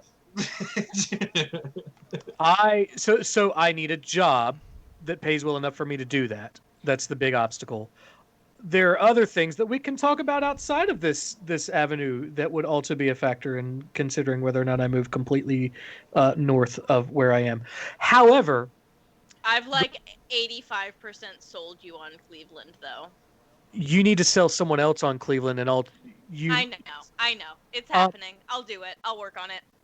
The one thing that I'm jealous of is that Patrick and Allie both have hockey teams near them. And so I'm not like a big sports person, but hockey is the most incredible thing in the world to me because I think I have undiagnosed ADHD. And it's the perfect sport for that because it's like, fuck, it's over here. Now it's over there. Oh, shit. It's over there. And it's there. Yeah. Really? It's Yeah. amazing. Yeah. So, yeah, I would absolutely move somewhere Hey that has an Patrick, actual did NHL you know that the hockey Lightning team, won so- the Yeah, Stanley Cup? when I found out the Lightning won the Stanley Cup, I was kind of like, oh, wow, I'm happy, proud. I didn't watch, I didn't know, but thank you. Stamkos has carried that team for so many fucking years, and then suddenly they decided. Who did they sign on this year that brought them there, Robbie? They pulled on someone from like the Penguins, or one of the I don't Pennsylvania know. teams, didn't they? Penguins, I think. Yeah, they pulled on someone from the Pennsylvania teams, and then suddenly they go to the Stanley Cup, even though one guy's been carrying them for like 5 years. So anyway, Hey, So- Cleveland is close to 3 different teams, so just gonna put that out there. you're close to significantly more than 3. You're close to like 7. I looked at this one night when we were having one of our conversations about Cleveland that Oh you keep yeah, breaking. no, we went to it. Yeah. We've got one, like, Cleveland has the Lake Erie Monsters as the, like, non-NHL, but, like, we also are very freaking close to so many other teams. Because, you know, the like, I hate that we're fucking Midwest. Like, I feel like we should be Northeast, but we're Midwest, so. The divisions for the NHL are fucky as it is. They're trying to fix that by introducing new people. So Seattle's getting the Krakens now, and they just introduced the Vegas Knights, so it'll get fixed eventually. But right now it's fucky. Who next? Yeah, but no, we're good. I'm next. You! That was Rob's question. Rob, are you good? No, Rob Is that skipped Rob's his I question. don't- You're holding your action. I thought Christine was next. Yeah, I know. Oh, gotcha. No, it's me, then Chris, then Allie. I have a D&D related question, specifically an Almora D&D related question. How are you guys feeling about the campaign so far? Fucking badass, man. It's cool, except we killed that guy's wife. I don't know where you're going with this, but like, That's an open-ended question. I'm no, not I mean going the whole anywhere with campaign itself. I don't. You got some work. You got some it. work. Oh, to yeah, do. that's reasonable. Fair enough. You got. We haven't gotten anywhere cool yet. We haven't done anything like super like We crazy. just murdered someone's wife at NBD. Yeah, we haven't like climbed the highest mountain and Shh, it's fine. It'll be fine. It's fine. It'll be fine. Fine, it's fine. I'm interested in this just because for me it's almost like a the magician who knows what they're doing for their trick kind of thing. As I'm writing this world, I don't know what your perception of it is. So I'm just curious about like what your interaction with the world has felt like, what your experience has been, your impressions, that kind of thing. It exists. That's I like what's happening so far because I had no idea that we were going to go to the town that we went to. I had no idea that a guy was going to show up. and that I had no idea we're gonna kill a woman who turned out to be his wife. I had no idea that Rhythm and Red were gonna be like, "Hey, we're not going to town. We're gonna hang out here." I Yeah, love I how that fucking happened. loved that. I loved that last session. It's just like, I really don't want to go to town. Is anyone else gonna camp out with me? Because like town is not my thing. Yeah, and Theseus is just kind of like, oh, good, she's got someone that I think I can trust to like look after Rhythm while I just go to my preferred But like Red place is anyway. perfectly fine to go into town. He doesn't care. Like it's not a big deal to him. But also he's like, "But I'm here already, so I go." Yeah, like it's a big thing for Rhythm. Rhythm's like, oh wait, someone else wants to not like someone else is not gonna fight me to sleep outside of town. Awesome. It's so this is something I didn't necessarily plan for, and I'm interested in going back through my notes. I've got 80 pages of notes, and I haven't written past the Beacon Empire yet. So that's a problem. Um, because I'm really interested in world building. I'm like Tolkien was like one of my heroes, as we will probably get to by the end of the night. Oh yeah, you'll get to it. Yeah. So, but I'm really interested in world building, and I want to make sure that it feels like somewhere that you could actually experience. And I spent a ton of time on making sure that each town had some kind of character to it. Because I mean, like, just even throughout the South of the United States, even though there are a lot of towns that are cookie cutter towns, there's always something there that makes you know, oh, I'm in this distinct place, and I think that that's important, especially when you're world building. So, and so when Rhythm comes up and is like, I refuse to fucking go in there, I'm like, I didn't plan for that. The town's fleshed out, but the world outside it isn't. So that's something I'm fucking gonna have to. great though. It Yeah. is. No, I enjoy, like, I knew that there would be moments where I'm like, oh shit, I didn't think about that at all. But like I didn't expect it in the first session. Second. So You should have. Oh, man. yeah, no, the first session that's she right. refused to. Yep. The thing Yeah. I'm excited about is like so far I'm really enjoying what I'm experiencing. The moment I'm looking for is when the beat drops and the stakes rise and we suddenly care and we're suddenly like, oh crap, this isn't easy. Oh no, we're not dispatching this in 3 rounds. Oh no. Like I'm looking forward to That kind when of you happened make us last work, session when the because story happens. And we did, we Herschel got a spike of died. it, but Well, Mhm. went unconscious. Yeah. Yeah. That was an accident, though. To be fair, that was a random encounter that killed Herschel. He's not dead. Sometimes it'd be like that. That's It- true. yeah. It is part of the D&D experience. Without giving anything away, one of the things that I'm really happy about in writing this, and I don't know if Corny watches these anymore at this point, but Corny has access to my file now. Now that he's not a player, he's consulting, even though I'd love to pay him, but I can't. Because we don't have enough followers. Hey guys, don't forget to follow us so that we can become monetized and ask for Follow, like, subscribe, that Followers. whole thing. all of that stuff. But Wait, are we competing? Chat, we against- may be on a desperate hunt for sponsors, but we want you to know that our first and true sponsors, it's you. yeah, I'm going to be honest with you, chat. I'm a communist. So while I want capitalist money, I'm going to ignore whatever the fuck they want us to do because I don't give a shit about corporate feelings. So anyway, I don't mean it, Bad Dragon. I seriously want you guys to That's sponsor. 100% legit real. No, that was Brian speaking I don't from his mean heart. Oreos and That's true. Nabisco. That was Brian speaking from his heart, guys. I will That take was the money legit. and use it against them. Yeah. This I is am America, willingly yeah. contribute to the system. How can you say you're against the system when you're participating in it? So we're getting into Hegel now? I will talk boy. about Hegel. My name's Ben Shapiro. I'm really Group smart. chat is tired of me talking about Hegel at this point. So anyway, I've got too many student loans not to bring it up casually all the goddamn time. Same. Yeah. So I will say, as far as the story goes and as far as the shoe drops, one of the things that I'm really interested in is I have written in very small ties to a lot of things in your first 15 sessions.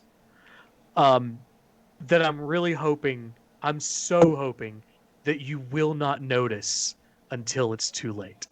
And you're like, oh my God, we fucking talked to that person before. Or holy shit, that's what they were talking about the whole time. That kind of thing. So I promise you, this is one of those slow burn kind of things.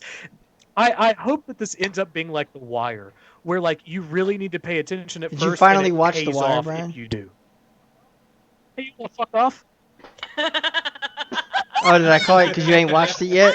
And you talking about it like you did? I'm on season 2, goddammit. Whew. Also, Robbie and I lived together for far too long at this point, so this everyone is watch love The for us. Wire. It's Okay, one of the That best. just seems like- yeah, that chat, just seems like hey you chat, guys. hey chat. This is what our like chat is. It's true. This is legit. Oh yeah. All our freaking chat is. Welcome to our chat for a night. Yeah. At some point, we'll have to do like a subscribers only Discord or something, and just let them deal with the chaos that is us. Also, everyone just watch The Wire. Yes. It's one of the greatest television shows ever. It Bro, agree. I'm that's on the only part that Robbie's makes side. It's hot. pretty darn it's great. really good. I'm HBO. only in it for Omar. Man's got to have a code. Got to have a code. Okay, so that was my question. Does anybody else want to chime in before I kick it off to Chris? Omar? That's the question. What was the original question? Like, what are we? So I'm just looking for impression, thoughts, and experiences as you guys are playing through. What are we, 2 sessions in? I'm Yes. interested in, and I think this is going to partially be on us, because I think you made it very clear early on. It's like this is a very open world that like we're gonna have a hand in shaping just by like exploring and like coming up with like our own backstories. Like Vasquez, it's just like come up with on the spot, and then it's like, yeah, I can totally find a spot for this in my world if you want to make that part of your backstory. And I'd be interested in just seeing like what else is in the world, or what else we're just gonna like come up with off the cuff. As far as like towns, factions, people, and like political intrigue goes, that's really what drives me in a campaign. It's like, down to like a city level, like what are the gangs and what are the major players in this region. So I'm looking forward to seeing more of that, and now more like on the micro level and on the macro level. I think if I've done my job correctly, the 2 will bleed together very slowly, and they should bleed together. Like I want what you guys are experiencing day to day to reflect what's happening on a macro level for sure. So, I will say the one thing that I'm really excited about. So I write short stories because liberal arts degree. I don't know. It's built in me. And so one of the things that I've been really interested in is the story of one of the towns. You guys will probably not see this for like months at this point, but there's a town called Hanuel that is in Perea. So you would be familiar with it, Patrick, and you would maybe be familiar with it, Robbie. It's basically in between the 2 of you. But effectively, the town is one that I'm really excited about you guys exploring, because there are creatures that I've written short stories about that are in the vicinity of that area. Oh, shit. But there's a creation myth for the town itself. I have names for all this stuff, but I don't feel like looking it up right now because I've had a lot of shitty beer. But I at some point we'll post it and explain it. But effectively, there was a Loxodon wizard that got sucker punched by a couple of bandits, like caught off guard. And an Aarakocra saw that and saved him. And so the Aarakocra was granted a boon from the wizard. And the wizard said, I'll do whatever you want me to. You saved my life. What would you like? And he goes, I just like a place in solitude to sit and meditate. So the wizard cut the top off of a mountain, flipped it upside down, and suspended it in midair above the ground. And that became Hanuel. The city is both on the ground below the floating mountain and on top of it.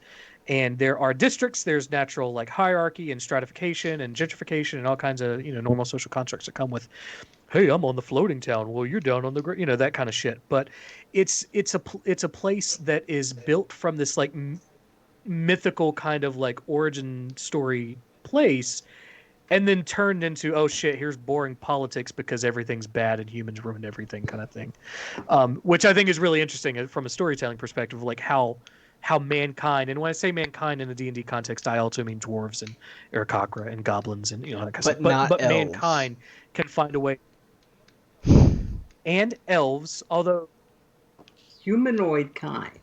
elves are a lot further south in Perea there. They don't like it in Perea for specific reasons. But yeah, Hanuel is like this really interesting passion project for me as an environment. So yeah, that's the teaser. Since you mentioned all of the different cities and stuff like that, that's the one I'm really excited about right All now. right. That's awesome. Yeah. Chris. Yeah. It's on you. Okay, so D&D is essentially an improv game with a little bit of math about classic fantasy. There are offshoots into sci-fi. There's like you get high fantasy, low fantasy, like all of that. What do you think? Like what foundational thing, like story or series of stories, affected you that sort of help build the characters and the personalities you end up building within this format? Like, are there any formative fantasy things or people who were storytellers that influenced you? I'm interested to see what influenced you first. Do So you want as to call far on as somebody? Sure. Let's go through the initiative. Patrick. So as far as that question goes, like what formed like our character building, is that what you're wondering? Like I guess I'm thinking more broad scheme. I guess like what fantasy did you take in either as a kid or even as an adult that you feel really fundamentally inspires you or like makes you love fantasy, I guess, as a genre? I really want to hear the God. answer to this question, but I'm going to have to come right back. Patrick, what's the cliff notes of what you're about to say? Lord of the Rings. Okay, cool. Straight up. I mean, like when I was like 6 or 7, my parents would let me watch the Bakshi like 1970s Lord of the Rings movies, Nice. and like from the get go, like I was just in love with fantasy. Like I picked up on pirates really early on, and I picked up on Two Towers. And like when I started getting more and more into books, like my parents read me The Hobbit when I was going to bed at night, and my first like 6th grade books that I was reading for like my book reports and everything, I hit up all 3 Lord of the Rings books like almost immediately, and that's formed a lot of my like fantastical background. I also loved the Redwall books when I was growing up by Brian Jakes. Yeah.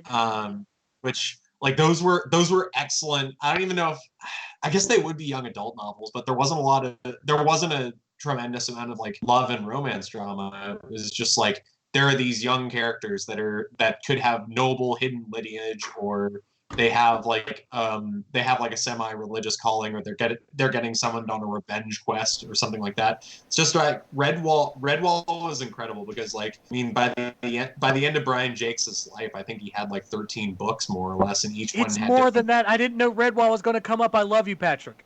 Yeah, no, it was an extremely formative part of my consumption of fantasy.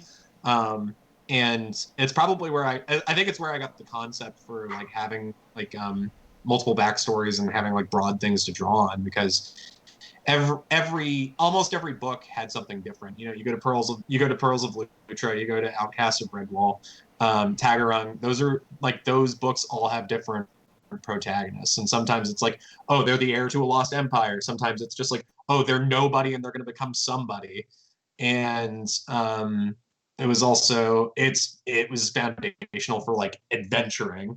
And I mean, for me, like a lot of my characters, they draw on like the Aragorn side of things, where like they have like some kind of noble upbringing where they're not like the firstborn, or they're like a long lost member of a royal line or something, but they have some tie to hereditary greatness.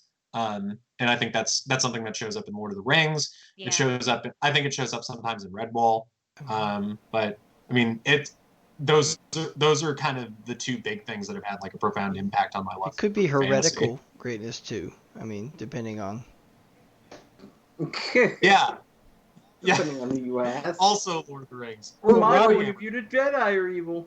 Robbie, you're next in initiative. You want to talk about heretical greatness? Sure. I don't have anything. I don't have like. And this can also be film. Like it doesn't necessarily have to be like books that you Media. read. For yeah, me, media. like as a, forming all of this in media, like I didn't watch a lot of movies as a kid, and I didn't. The TV I watched was like fucking Hey Arnold and shit. You know, but Hell yeah. like as far as like Hell for yeah. this, like the two biggest things were probably number one Pokemon, which is why I got Herschel, because you know Pokemon, and then Legend of Legaia, which is the number one greatest video game of all time. And Holy shit. yeah, everyone's gonna be Hey. like, no, that game sucks, but like it was the first. No way, dude. It was the No, first. fuck them. No. Right. I'm biased. It was an excellent game, and it kind of put me on the path to doing all the rest, to like playing the other stuff and like getting into it, and like for me, So you come at it from the gamer angle rather than like the love of fantasy angle, yeah, perhaps. probably. I played a lot of video games, and I didn't do much. I didn't do Same. much reading because I did all the advanced classes in high school and stuff, and got burnt out. And I come home like I don't want to open another book. Yeah. And so I just did, and like you know, most people are like, oh my god, how could you say that? And it's like I didn't want to, and so It's I real. didn't read a lot of books Yeah. until like college or above, because I just was like, I don't want to do calculus again, and it's not calculus, but you just associate, and so like it was just Yeah. all video games and some anime, you know. Oh hell yeah. But you know, I didn't even watch, like the only anime that I really watched was Zoids, because Zoids is the shit, which is just basically, which is just Zoids is giant anime? Pokemon. So you know, why not?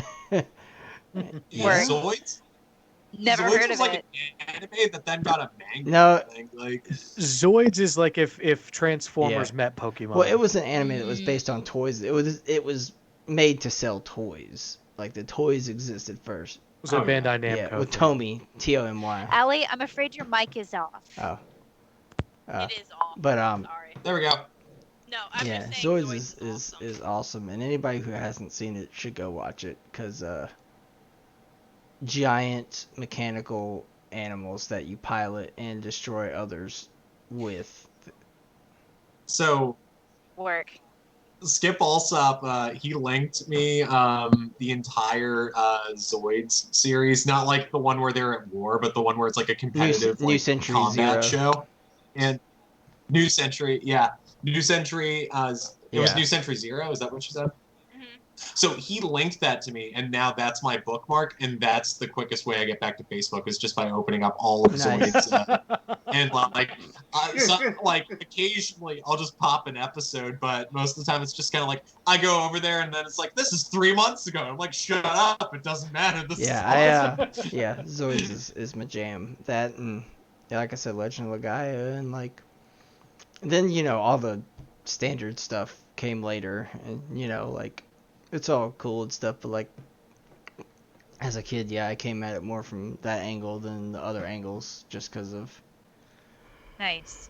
growing up with, and I had all the extracurricular activities and all that sort of stuff, and you know, so I didn't like.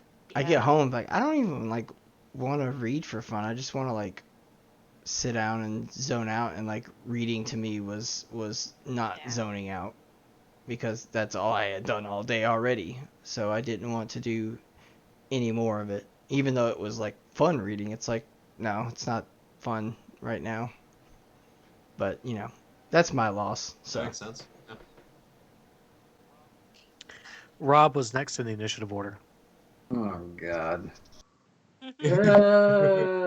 I'm a You don't- gamer. Yeah. I'm a gamer. I think the first game I ever played was Legend of Zelda original. So I was like 4 years old at the time, so of course I sucked. But I've been playing video games for such a long time that it is the thing that is uh, formulates my identity in a way that is probably unhealthy, but whatever.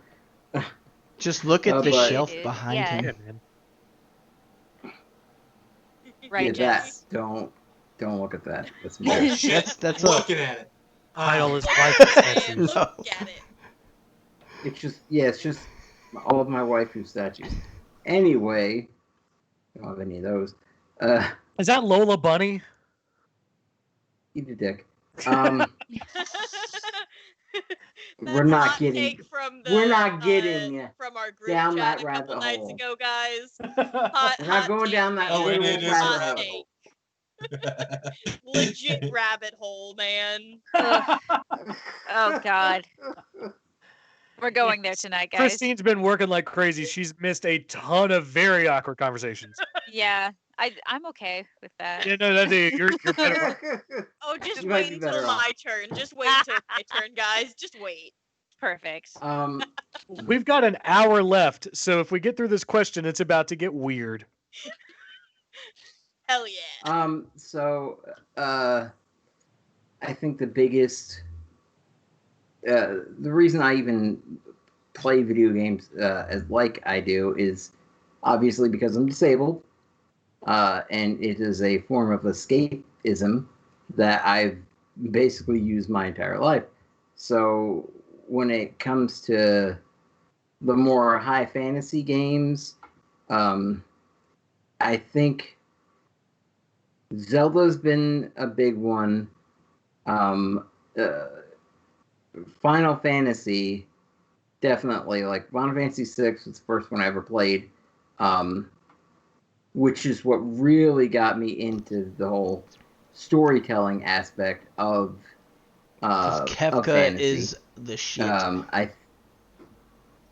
Those are good ones, like Zelda, Legend of Zelda, and Final Fantasy. Absolutely.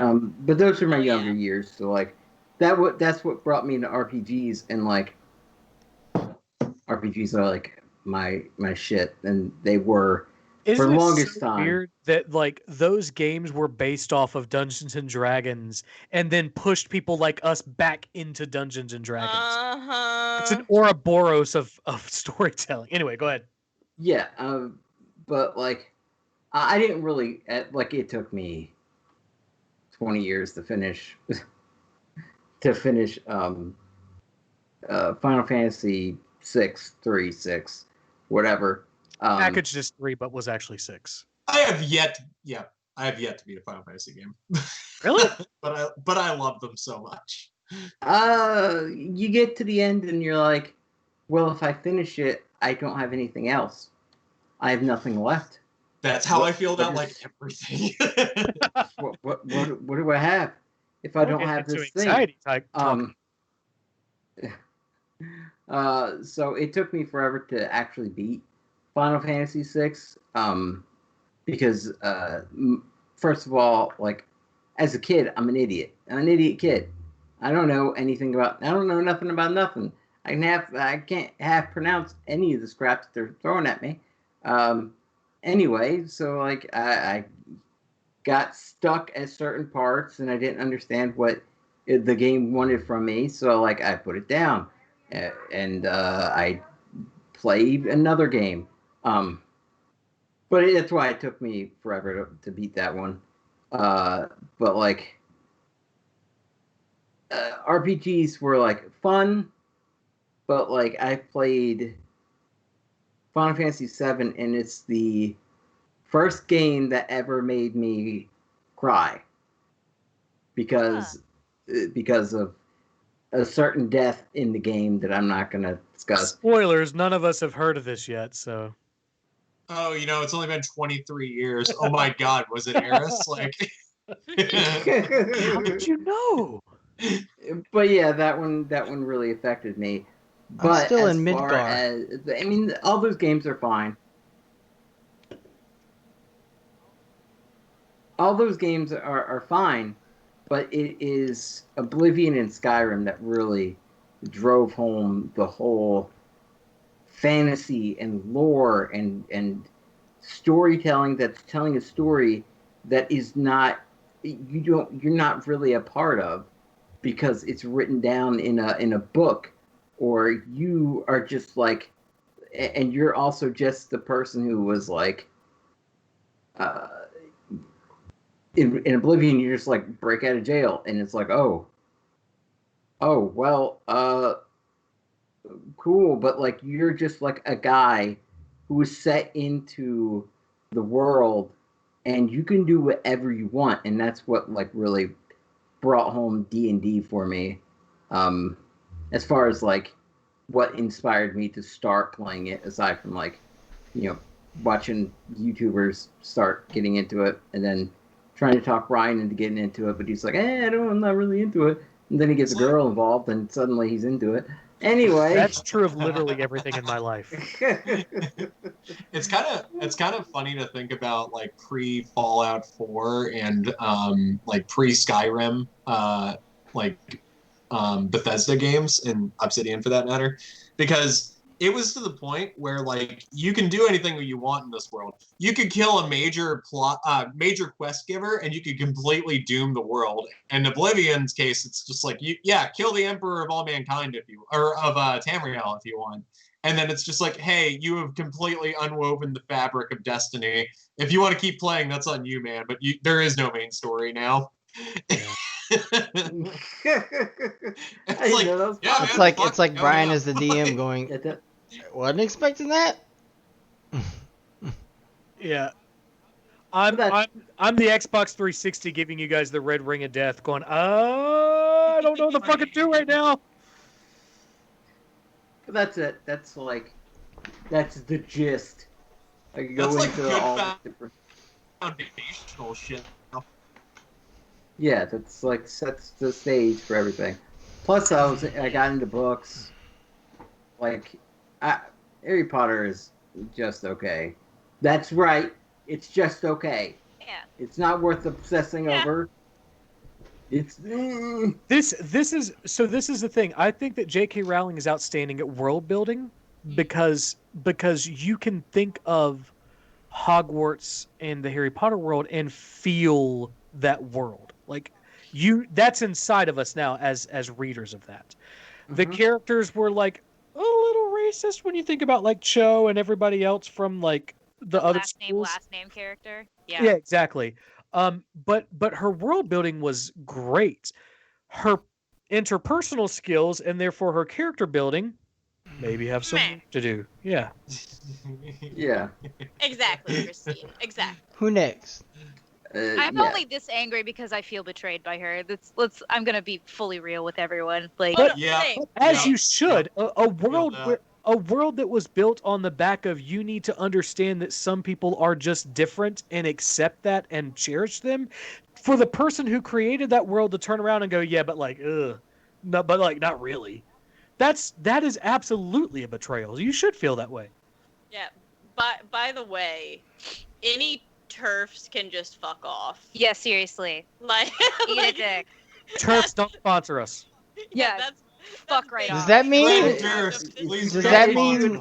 Misogynist Am I only limited to the surf option now? I can't get surf and turf anymore. Yeah, you can just get the surf, not the turf. Turf is no longer allowed. I hate seafood. I'm from the ocean and I hate seafood. Now, we would like to present an alternative option, Surf and Cluck, where you may now have poultry with your surf. Which, for a discerning man who appreciates chicken tenders as much as I we're gonna call it saying a lot. You can just call it turf and we're gonna Surf and Did do. Patrick just turn on his sales pitch Patrick, machine in his brain? it's surf and flurf because they're flurfy.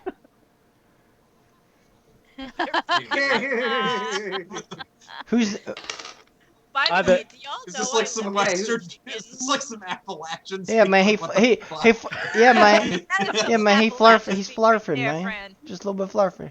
He's flurfy. Patrick, on And them flirty nerds. And he's flurfy. on cold calls for your job, do you say for the discerning man? Is that a thing No, that you no, I wish. Oh my on gosh. a call where there's basically no I mean, let me consequences? put it this Yeah, way. I'm curious to know how it goes.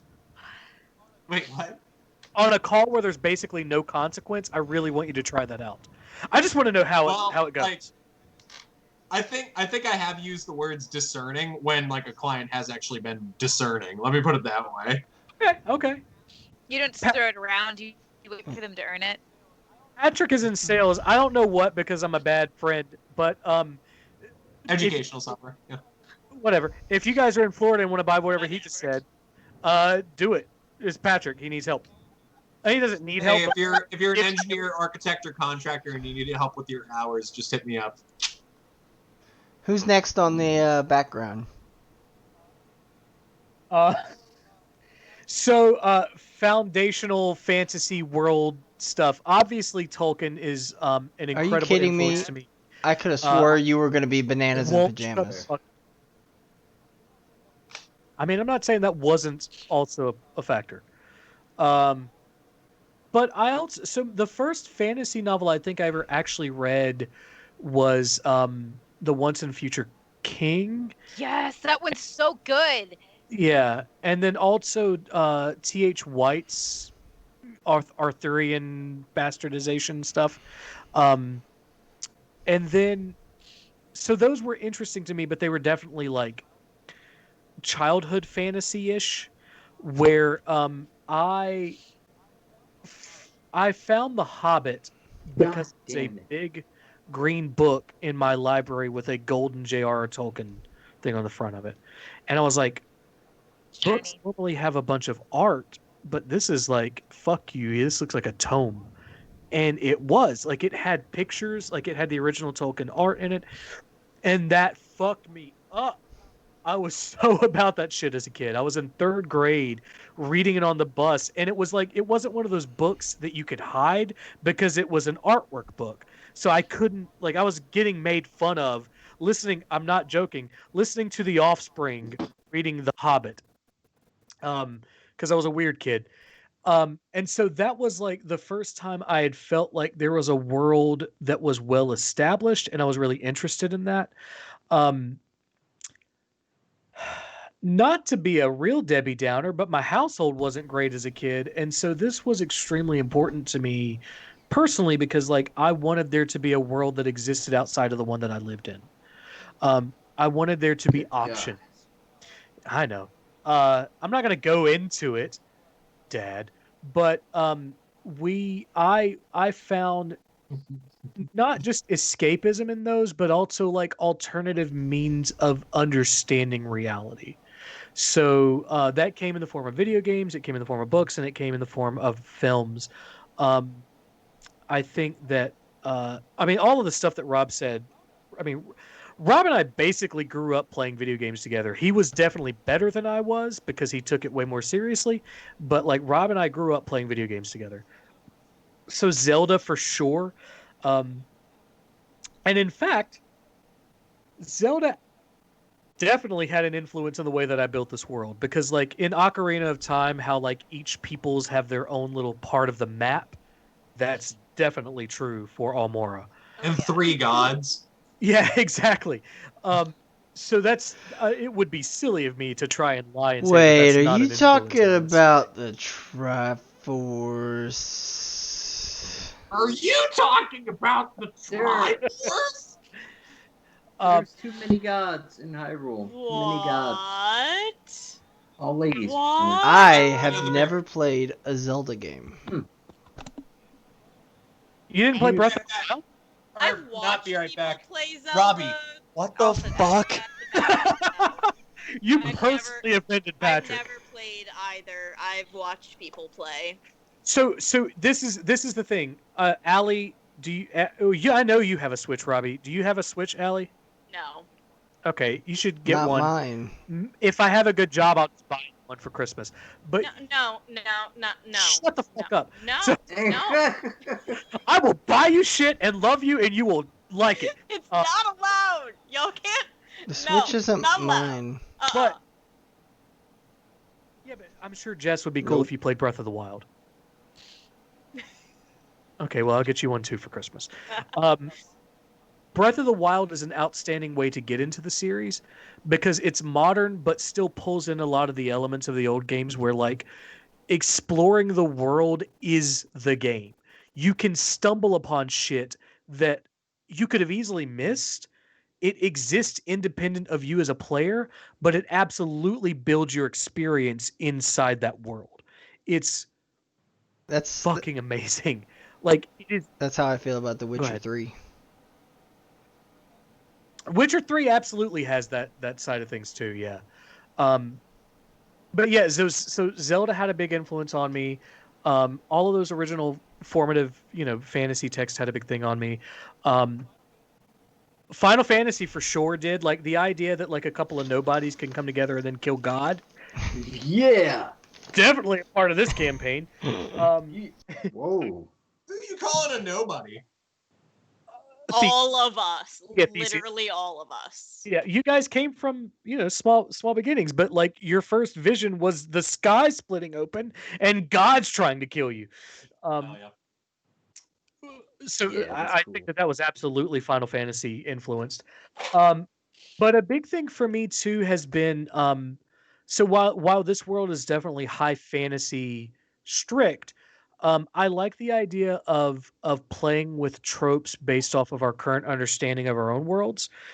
I think that there's a fantasy author right now that's just finished his second series called Brent Weeks. We've talked about this a little bit today. But Brent Weeks got me with a book series called the Night Angel Trilogy, where Ooh. magic was different. And the same thing is true of his Lightbringer trilogy, where magic can be like this different experience than like What'd you say, the Nightingale trilogy? Night Angel trilogy. Ooh. They're Heavy one. they're It's a really heavy one. It's got the best villains I think I've ever seen in anything outside of Berserk. Outside of Yeah, or Kefka, Kafka. yeah. Oh, Oh, man. yeah. But yeah, so those books I found those in college as a fantasy reader, but Orbit Books publishes outstanding authors. Orbit Books, please sponsor us. Orbit Books sponsors people like Brent Weeks and Karen Miller who like to take the general fantasy tropes and do something new and interesting with them. And Brent Weeks is one of those folks who's absolutely worth giving a look at. Like his Nightbringer trilogy is a 5-book series that has to do with turning light into magic. Like your eyeballs are what turn things you into said magic. Nightbringer, it's Lightbringer. Lightbringer, you're right. Miller Lite, please sponsor us. So Miller Lightbringer. So this idea of like having escapism and world building through J.R.R. Tolkien and T.H. White and who wrote Once and Future King? Doesn't matter. Those The folks, mama. my mom, and also new people who are finding creative ways to like explore those worlds. I feel like is really where like my crux is of like, I love high fantasy, but I also like trying to find a way to put. Well, a new I spin also on it. love the So, fact that he explains it so much. It's not just like, oh, this is magic, and like it's a thing that like he gets like into the nitty gritty of like how this special kind of thing works, and it's like, yes, that's what I want. Yeah. Brent Yeah. Weeks, please sponsor us. Christine, you're next in the initiative order. Do you want to talk about your former fantasy experiences? Sure. I think it really started with the You okay, bud? sci-fi stuff that my dad shared with me. So like Anne McCaffrey was probably one of the very first things I started reading. And they like specifically her Dragon Riders of Pern saga. I don't know if anybody present is familiar. It's pretty cool. definitely doesn't age as well. What's unfortunate about some of my favorite fantasy writers that I loved, like, um, you can definitely see privilege now that I'm a little more woke. So there is that thing that I'm still kind of dealing with. But people like Robin McKinley, Ursula Le Guin, we're looking at you. and yeah, just I really enjoy high fantasy, like that in film, movies, Christine, TV did you know shows. that Dragon Riders of Pern was one of the primary influences for the Dragonlance world that was written for specifically D&D that turned into novels? No idea. Had no idea. That's really fucking cool. There's a whole world, like established world for D&D that's loosely based off of Dragon Riders of Pern. It's a whole saga. It, like, I don't want to offend people, but it reminds me of Dune in that it just spans such an expansive period of time. And like I never fully got into it, but speaking of world building, you easily could have had D&D adventures within the context of what she created. And yeah, moving into theater as well, just the capacity of telling stories. Just that's essentially what we're doing. It's like Canterbury Tales, but without the travel. We're all just kind of telling the story of ourselves. And so, like, oh no, I hope whoever is he okay? Oh no! Yeah, he's having some problems. Oh no. He's Relatable. okay. Oh, He's bloody. okay. Aren't you, Ranger?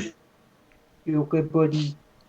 But yeah, it's Sadly. kind of a mixed media of a bunch of different things. So like anime, you know, Yasha is a big one because holy shit, if that's not a D&D party. Like you have a cleric, you have the fighter, you have the transformer, you have it all. So Well, it's like you also have like a great party dynamic there. exactly. The villains are interesting. Like, yeah, the capacity to tell a good story, have that escape, and it's particularly what makes D&D so wonderful is like you go from being that third party viewer to being active in how the story shapes up. That I think that's always kind of been the dream, and I feel that moving into D&D it helps make that real. This is something I thought about telling you guys earlier, and then someone says something that distracted me. But this is absolutely a sandbox world. I've told Rob this because Rob has been along for the ride basically since this was a fledgling idea in my head, as he and I were screaming at video games for a few hours a day because I was unemployed. But this is a sandbox world. If you guys want to break up kingdoms and establish new ones, I will have to change the map, but you can do it. If you guys want to literally change the map, you're going to need some high magic, but you can do it. Anything you want to do is is absolutely in your intrigued. toolbox. Wild magic surge or terrifying? The wild magic surges are actually interesting because I had to I built a new system for Wild Magic for Vita and then transferred it to all of my other Wild Magic sorcerers because people love Wild Magic sorcerers. They're fun as shit. They're so fun.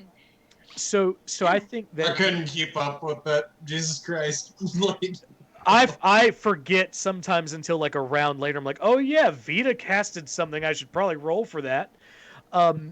So Vita's Wild Magic system is not as it is spelled out in the 5e book. But instead, I give Vita a 10% leeway per level. So at level 1, it's 10%. At level 2, it's 20%. Every time Vita casts a spell, cantrips included, because I know in 5e that's not normally part of the thing. Anytime Vita casts a spell, they are given a leeway based off of what their level is. So right now at level 4, it's 40% or lower. I roll a D100. If it's 40% or lower, nothing happens. If it's 40% or 41% and higher, there's a wild magic surge. If there's a wild magic surge, I re-roll that percentile as well as a D4 because I have 4 tables of wild magic options. So the D4 tells me which table to pull from, and the percentile tells me which option from that table to pull from. And so that's why there's always just really random shit happening. Because it's legitimately like 400 options of things that could go wrong, or right. Sometimes it goes right. Yeah. And so I think that that's a better system. Wizards of the Coast, please listen to me. I think that that's a better system because the idea is that as you gain levels, you are mastering your magic. You're getting better at it. So the percentile, like the difficulty of overcoming wild magic surge, should go down as your character raises in mastery. I think that it rewards surviving as a character. Well, you think you could just change so the anyway. game? Yes, it can. It's on page I think it's on page 36 of the player's handbook that says I can do whatever the fuck I want. Oh shit! Hells yeah. I want to test myself on that and see if I'm right. Anyway, go ahead, Christine. Wait, are you gonna? Okay. I don't know. I mean, Or you can kick off the alley. yeah, I'll go ahead. Like my source of interest comes from a lot of different areas, but a lot of it comes from No, that was just straight high really fantasy. well rounded. Yeah. Yeah. Yeah. I'm a magpie. I love stories. So like mythology, any of it. Like I think that's where a lot of it really became serious for me is just reading mythology. Same. By the though. way, That's it's not lit. page 36, it's page 6. Oh wow, it's page 6. I can do whatever I want. Anyway, go ahead, Alex. Wait, no, did we actually go to me? Yes, Yes, it's to sir. you now. Oh, fuck. Yeah, no, so I grew up like legitimately on the same block as a library. So like Matilda. Was that middle- Inclement? in middle school, I was reading like Isaac Asimov and shit. Ray Bradbury and like H.G. Wells and Jules Verne. Like I fucking grew up rolled it like reading old school fucking like sci-fi. Hell Like yeah. I love classic sci-fi. And so like yeah, Tolkien is great, but like fucking Jules Verne, man, and like fucking Douglas Adams, man. I'll Isaac give you Adams Isaac over Tolkien. Asimov. Oof. That's Yeah, Isaac Asimov. that's my favorite. Robbie's really into the Foundation series. Ooh, yes. I Yes. was just about to be like knocking Tolkien. Everybody disliked that. No, but so like I grew up reading like classic sci-fi shit because I would since it was on the same block as my house, like I could just walk to the library whenever I wanted. My parents didn't care. Like when I was in elementary school and middle school, I would walk to the library because it was like not even 3 minutes away from my house. And I would just go there and like the librarians all knew me and they would be like, "Hey, have you finished your books?" I'm like, "Yep. Give me new ones. Just give me books, please." So, like, Oh, you were one of those kids who was a pleasure to have in class. How are you doing now? Like, I am not doing well now, man. Gifted kid syndrome, man. I did great in Ugh. like elementary through high school, and then I fucking hit that wall. Same, honestly. But no, so like I freaking loved reading, and like I would read anything the librarians handed to me. But like in high school, I figured out that D&D was a thing, and then I became like the biggest Gygax stan in the fucking world. Like Gary Gygax has a piece of my soul. You're a And so, warlock like- to Gary Gygax. Yup. When was your first D&D game? Like, how old were you? Oh yeah. I think I was 13. Hell Jesus yes. Christ. That's so cool. I have been playing D&D for a long ass time. What owned edition the did you books start when I was on? I started on 3. Okay. Oh gee, girl. Yeah, I owned the Awesome. books when I was that young, but at that point I was just like, I'll make my own characters and maybe someday I'll get to run them. And then like I drew like pictures or like I drew like art of them and everything, but like never did anything with them. Oh then yeah, it's like- no. You guys want to see I- something embarrassing? I ran games when I was like 13, like 12 or 13. Like Dude, I would fuck run yeah. games for my friends and be like, "Hey, you all want to like have a sleepover and watch movies? Psych, we're going to play D&D. Have fun." Wow, some Stranger Things realness going on. That's awesome. I was that kid, man. It's like, "Hey, you want to sleep over? Awesome. Let's play D&D for like the next 8 hours." Dude, that's so dope. Like, yeah, I got a friend to try it with me one time, but it's just like, all right, so like you have like a human warrior NPC, and I'll have a human warrior NPC, and I'll like roll for the orcs in this village too. Like, and yeah, it wasn't until college that I actually got the D&D games that I was looking for. Yeah, no, I was a fucking nerd, man. Yes. Oh my god. Yeah. I was I was a goblin nerd. I just had all these books Work. and nobody to do anything on the way. Yeah, no. So like, yeah, my sci-fi like love of this came from like Isaac Asimov and Ray Bradbury. I can't say that fucking name, but like, no, but no, I got into D&D super fucking early and was just like, I latched onto that shit. I'm like, ooh, this is gonna be a part of my identity from now on. It will be. It Right. will be. Ray Bradbury is the first time reading a book that I felt seen by an author. So Ray Bradbury had a book called Something Wicked This Way Comes, and he has two main characters: this blonde-haired, blue-eyed Aryan love boy, whose name I can't remember, and then just like a guy who kind of looks like me, like a little chunky, dark hair, nothing special. And he talks about this dark-haired kid as someone who just cannot look away from how awful everything is. And I was like, Ray, thanks, buddy. I needed that. I feel seen, bro. Yeah, exactly. Like, I, as a straight white male, like, should feel seen all the time, but there was something about that character. It was just I like, think it's oh my William god. Holloway is that That's character. exactly right. Yep. Yeah. Yep.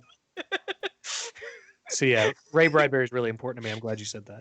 I'm a old school big ass nerd right here. Just like pulling that out of my fucking wheelhouse. The two characters you're talking about are Jim Nightshade and William Holloway. Yeah, Jim Nightshade totally wouldn't make sense for the dark-haired, depressing character. That's a subtle name choice for Ray. Nightshade. You're welcome. Take that out of William my brain. Nightshade. Instead of knowing anything to do about math, those names are ingrained in my psyche for all of eternity. The only thing I need you to know about math is how to add your proficiency to your dice rolls. D&D Beyond does that for me. Ka-chow! Shit, Sponsor you're good. us. Sponsor us. Wait, Okay. D&D Beyond? Ray Bradbury. No. I'm sorry. Kurt Vonnegut had a collection of short stories that called Armageddon in Retrospect. If you guys ever want to hear like or read stories that will make you fucking cry as a human being, that are like only a little bit set in a sci-fi setting, like the way that some D&D stuff is like, you know, pretty limited fantasy stuff. Armageddon in Retrospect, Hey, highly Allie. overrated book, by the way. You've changed someone in Stream Chat's life. You're now forever going to address them as Mr. Badbury. Badbury? That's legit what I say every what? time because I can't say his fucking last name. They said that they will now forever call them Mr. Badbury. Badbury. Thank you, chat. I appreciate your Codename Badbury. I appreciate you so much. Thank you, chat. So we've got about 30 minutes left, and it's Allie's turn. Hey, Brian. Oh, God. Yes, ma'am.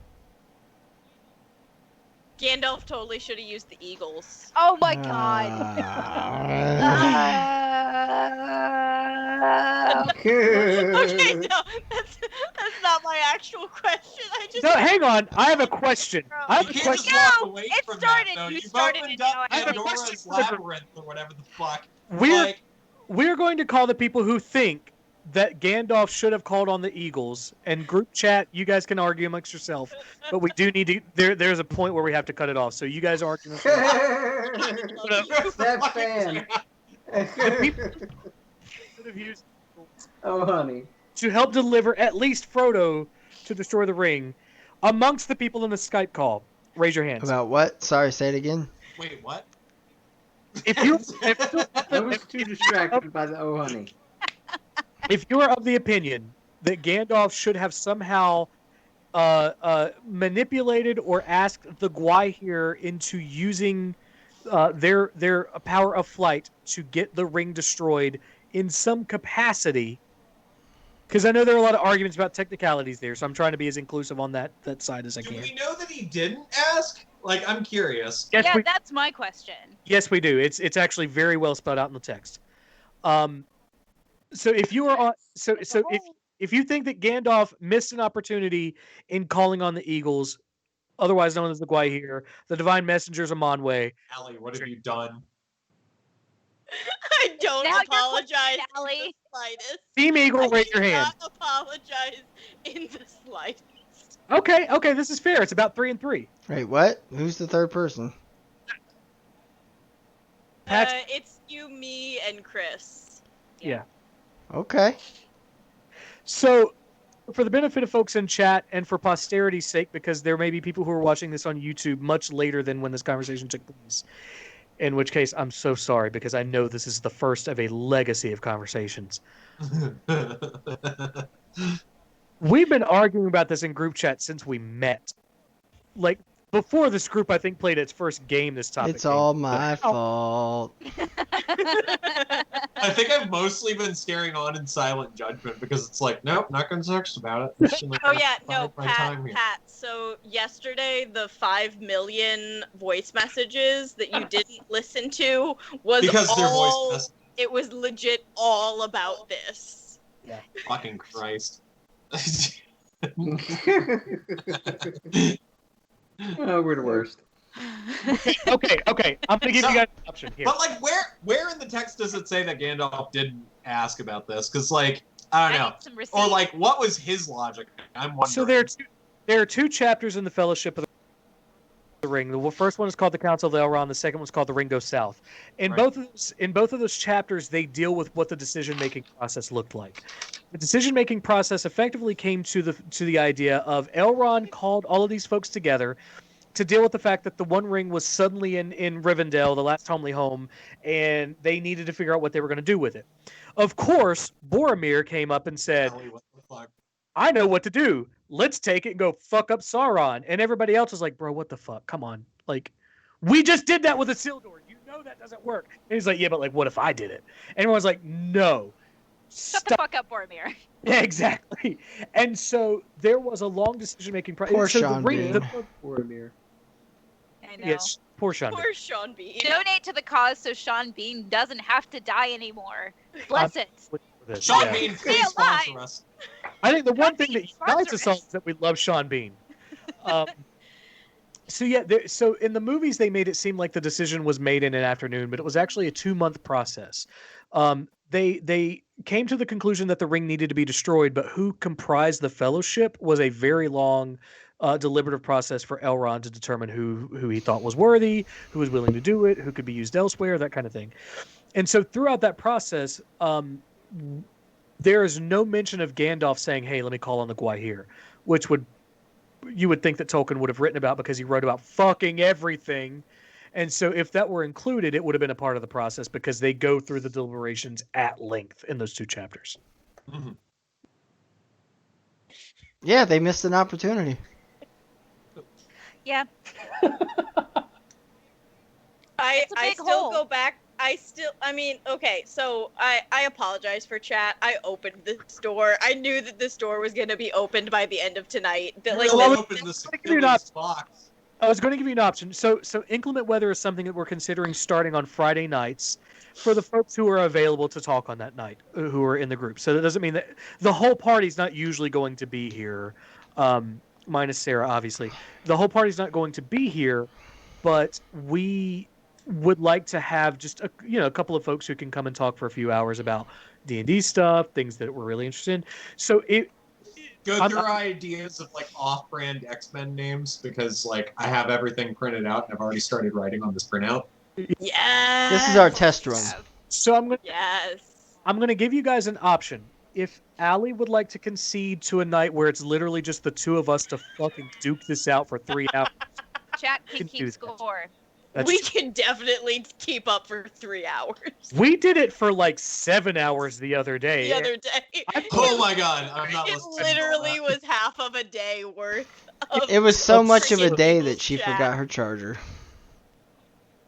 I did. She- I almost wasn't here tonight because I forgot my charger. She forgot her charger, and I almost canceled an event with some of the other players because I was like, I feel like we need to deal with this. So I was like, do I need to call Katie and tell her I'm not coming? Because this is because Allie's wrong. I need to help out. False. So- false. But yeah, I'm totally happy for Allie. Oh my I love you, Chris. I love you so much. I'm totally I'm happy. sitting in silent protest of this conversation. Totally happy for us to have this conversation elsewhere, like when it's just an Allie night or something. I was trolling. That's all. One- That's one- the one- only reason I brought this up one- tonight. We know. I We was- know. Because you're up there fucking One Friday- giggling. Like you're just like having a fucking field day over us beginning to One lose our Friday tempers. night, I'm just gonna love get it Allie so and much. Brian, and I'm just gonna hit start on the stream on my computer. I'm gonna walk away and go do other stuff, but I'm just gonna have it up streaming, and then they can just go. They'll just go Bro, back I'll at. play Borderlands with you. It's like they can fucking duke it out. Yeah. I should. But what's your Totally actual reasonable. question, Allie? No, my To be fair, I do want to say, Allie, I love you a little bit more and hate you a little bit more as a result of our 7-hour conversation. same. Yeah. The feeling is mutual. No, but my real question is just like, so all of us are creatures of motherfucking chaos. What I just said is example A. But like I want to ask As like Patrick, who just decided that he was going to put poison ivy on his crotch one night. I exist only for Law and Order. I can neither confirm Forgot nor about that. deny the allegations of Thunder Master at this time. There's video footage. but so my question That's not me. is That was a different like, guy. Rob, would you like to present an eyewitness account? I would not.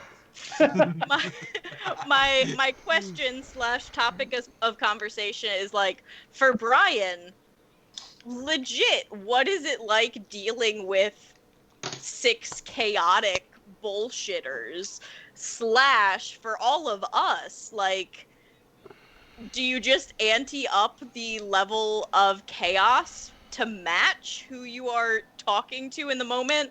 Or like, do you come in planning on being like are all of us fucking chaotic characters in one way, shape, or form? Or have you That's not adjusted what your though. play style based on what each of us brings forth? Like, Do you want to go in initiative order or have me answer first as the DM? you go first. As Oh my god, do initiative order. What's up? No, DM first. Fuck you, Patrick. It's Allie's question. I'll give her. Fuck Oh, I you, thought you were gonna like Patrick, DM analyze first. each. Okay. It has absolutely impacted the way that I DM because I would prepare for significantly more to get done per session, and that's just unrealistic. Like, it's just not happening. So like I maybe have 2 encounters up my sleeve, and that's if you guys are like on Adderall that night. So I know better than to think that you guys are going to do more than like 1 or 2 encounters a session. Which is not a bad thing though. I do think that like I think the beauty in D&D is that it's like real-time collaborative storytelling. So I have built the skeleton, I built the framework for you guys to play in, but you guys get to do whatever you want to with that, and I think that that's beautiful. You guys, without fail, find ways to surprise me every session, where I'm like, what? Of course they came to this conclusion, but why the fuck did why didn't I know that that's what they were going to do? And so like it keeps me on my toes. I, as a DM, have learned to rely more on my world than like trying to put you guys on rails for sure. Um, and I think that like your I mean one, your chaos is more entertaining for the viewers, I think. So I'm not going to complain about that at all because I don't know if I mentioned this. We need followers. If you guys would like to click that follow button and make sure that we can get subscribers, we need to get to 40 followers. That's our goal right now. Can you like fucking smash that follow button, Bruce? Smash that follow button like it's your high school first long-term girlfriend that's going to break your heart. Oh shit. Well, I got okay. And you're gonna write Yeah, a very song specific. about it. Gonna pour one out for the He homie. already wrote the songs about it. Like, Yeah, I know. I About played it. on all of them. Robbie and I used to be in a band together, and we're going to start another band and get Sarah to be the lead singer of it.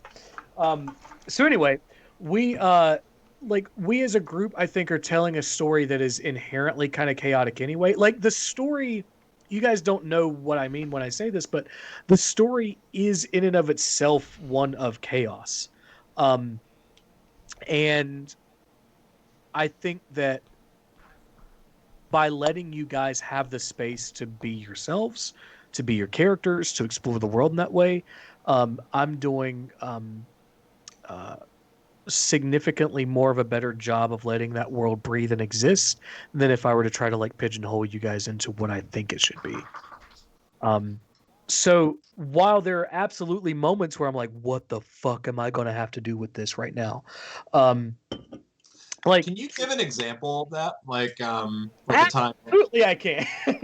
Okay, cool. When Barley decided I'm going to drink a trough of ale, I didn't know what to do with that because she was like, well, he as a character, she as a player was like, because I was like, hey, do you want ale? And she's like, no,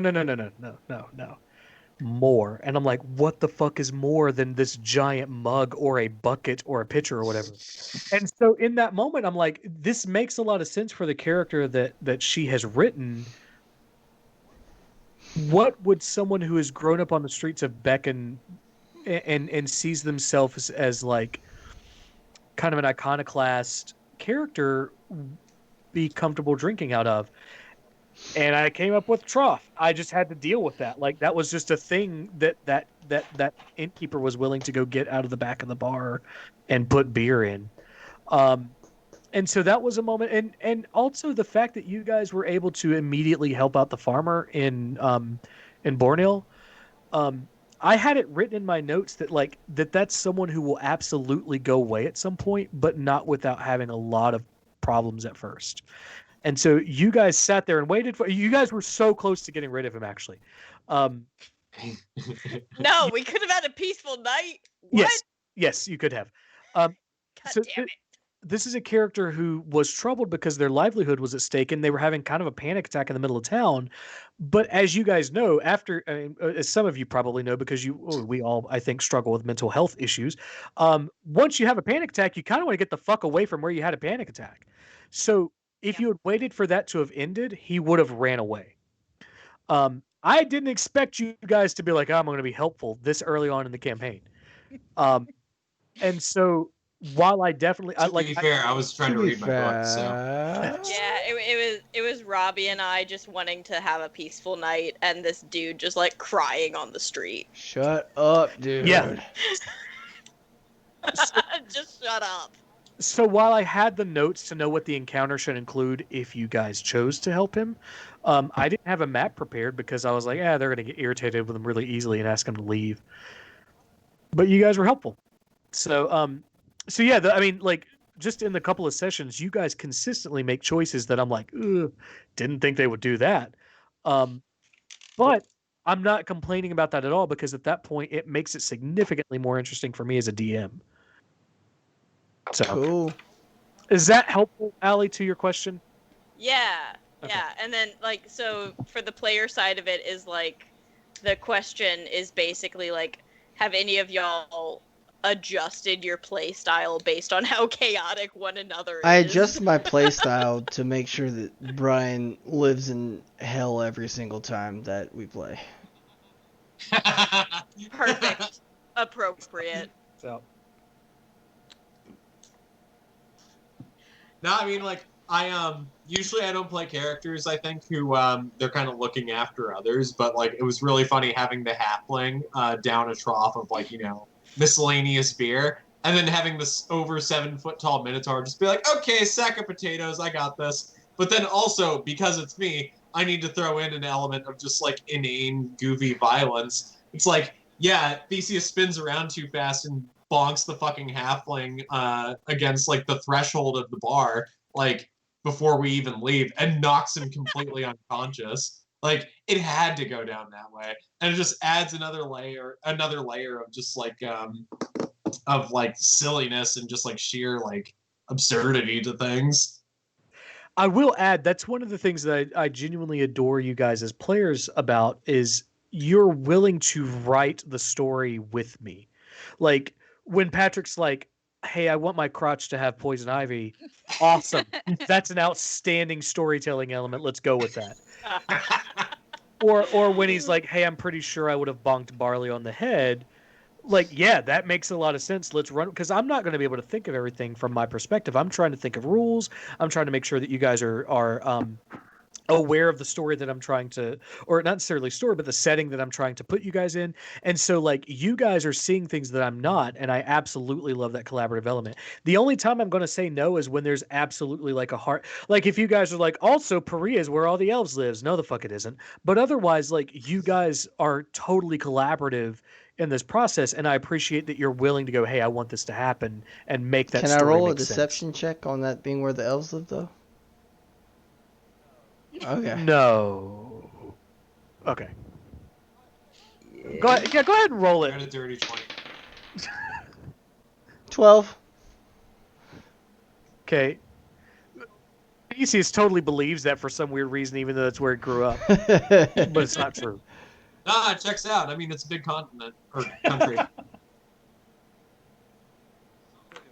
Somewhere there are elves. That was directed at players, but I did want to add, like, I adore each of you for your ability to pull in these elements and make the story your own. and chat, too, because chat's made some canon. That's true. Chat has definitely made some things canon. Like the fact that when you guys are in Shrek's world, that you guys go on Shreks instead of Treks. Mm-hmm. God damn it. That's right, that did happen. They did do that. Chat did do Epic. that. An epic Shrek. Yeah. So for anybody who's watching, follow and subscribe, and you'll be part 2 because you make canon as well. Yeah. Dead serious. So we've got like 13 minutes ish left. I do want to say if you guys are watching and you have people who might be interested in something like this, we are a small channel. We are respondent to the people that interact with us. As we grow, that'll get harder, but I do think that that's at the heart of what we would like to be as a channel. You guys can agree or disagree, but I like this element of it. And the long-term goal, and when I say long-term, I'm hoping like within the year, is I would like for us to grow to the point that we can employ either myself or one of the players to do things like managing a website, managing social media, grow the brand, get you guys t-shirts, that kind of stuff. And the only way that we do that is by taking these next steps. So again, the follow thing like sounds like a pretty generic ask, but for a small channel, it really is a big deal. Every single follower that we get makes a big difference because it opens doorways for us on Twitch, and it opens doorways for us on YouTube. So Nice so pitch. please, Daddy. Yeah. Coleslaw Pop-Tarts. You want to not with that? Why the fuck would you say that? Why would you say that, Rob? And as part of our closing announcements, we would like to announce that Pop-Tarts is coming out with a new flavor of Pop-Tart. Hey! And that is frosted coleslaw. For the Southerner in you, please try a frosted coleslaw Pop-Tart. Fuck you, Naturally Patrick. and artificially, not naturally and artificially Guys. flavored. Con sabor natural y artificial. So, after all that Patrick has said, Brian, I wanted to let you know that your impassioned speech, we did gain a follower from that. Nice. Blue believes in you. Yay! They believe in us. Wee. Blue? Huh. Did you say blue? Yeah, Like, as in the believes in color you. blue? You're my boy, Blue. Love you, Blue. I Welcome to the feel like family. Blue showed up because frosted coleslaw Pop-Tart. No, that definitely. I highly that doubt definitely feel that wasn't way? it. I highly doubt this fact. The baked shell on the surface of the Pop-Tart tastes just like Oh mayonnaise. well, No, they Pat, no. Blue No. believes in you. Follow Does what say you that they do say cabbagey, and they did say I'm only here for the Pop Tarts. God damn it, Blue! No, we had so much faith in you. Hold up. Oh shit. They're only here for the Pop Tarts. You know what? I'm willing to admit when I was Shit, I wrong, can't see what they say. it got us a follower, so fuck it. I guess we're on board with that. But yeah, I couldn't help but say it out loud. It was he just put it in the chat, the our little offline chat thing, and I just the idea of that, I had to say it out loud. It I'm had to so happen. glad you said something. We have a few minutes. Chat, are there any questions that you'd like for us to address real quick? How do you feel about frosted coleslaw Pop-Tarts? I feel like we dealt with that one though. That's done. yeah. Honestly, I feel like I'll throw up after 6 beers of thinking about fucking frosted any and coleslaw all Pop-Tarts. questions. But the frosting is mayonnaise. Our potential sponsor that you're talking shit about right now. Is it though? I feel like you're making this up. Who owns Pop-Tarts? Yeah. Kellogg's? Yeah, it's definitely Kellogg's. How do you guys know that, you sellouts? Well, we did get a We have Blue believes in you says that they're new to D&D, so they're just kind of a fly on the wall observer. We'll go ahead and say that this Cool. is what we're doing now is an actual session. It's more of a you explain it, Yeah. Brian. You know it. This Yeah, is so- our version of IRL shit posting. But this is very close to D&D, though, all things considered. Gameplay goes about like this, yeah. So, Blue, to speak to what you're experiencing right now and what you'll hopefully experience in the future. What you're experiencing right now is our version. It's not unlike Talks Machina for Critical Role, where we as a group of players are just going to talk about our experience as players, as well as apparently Lord of the Rings lore and Coleslaw Pop-Tarts. But the reason that we're doing this tonight instead of on a Friday night is because one of our players wasn't able to join, and we didn't feel comfortable moving forward without her. Normally, this kind of dumb fuckery will happen on Friday nights instead of Monday nights. Monday nights, we're playing in a homebrew world that I have written for these wonderful human beings. As a new player, I think that one of the things that I would encourage everybody to make sure that they keep in mind, the player's handbook is overwhelming. It's not always clear. However, it doesn't matter because this experience is created between you and your DM. So I don't know if you have a DM They or if said there's people that you're that they playing with did right their now. first campaign this summer, but it ended abruptly. So anyway, in all caps, learn me. We shall Learn you. me, The Daddy. learning learn shall you. commence. So Mondays at 7 o'clock. we Mondays make at this 7 up o'clock, the consistently, so. learning will commence. Mondays at 7 p.m. Tell your friends and tell the other people that you might want to play with to join us. I do a lot of house ruling Doo-doo. type stuff. Like Doo-doo. You do. I've do. changed. So, for example, changed the wild magic stuff. I've tinkered with some of the stuff that they're allowed to have in terms of feats and ability scores and things like that. Just because I think it makes sense in my world. But generally speaking, we are pretty good about sticking to the player's handbook. And because we're still trying to get new followers, if there's ever something you don't understand, we can have a conversation in chat.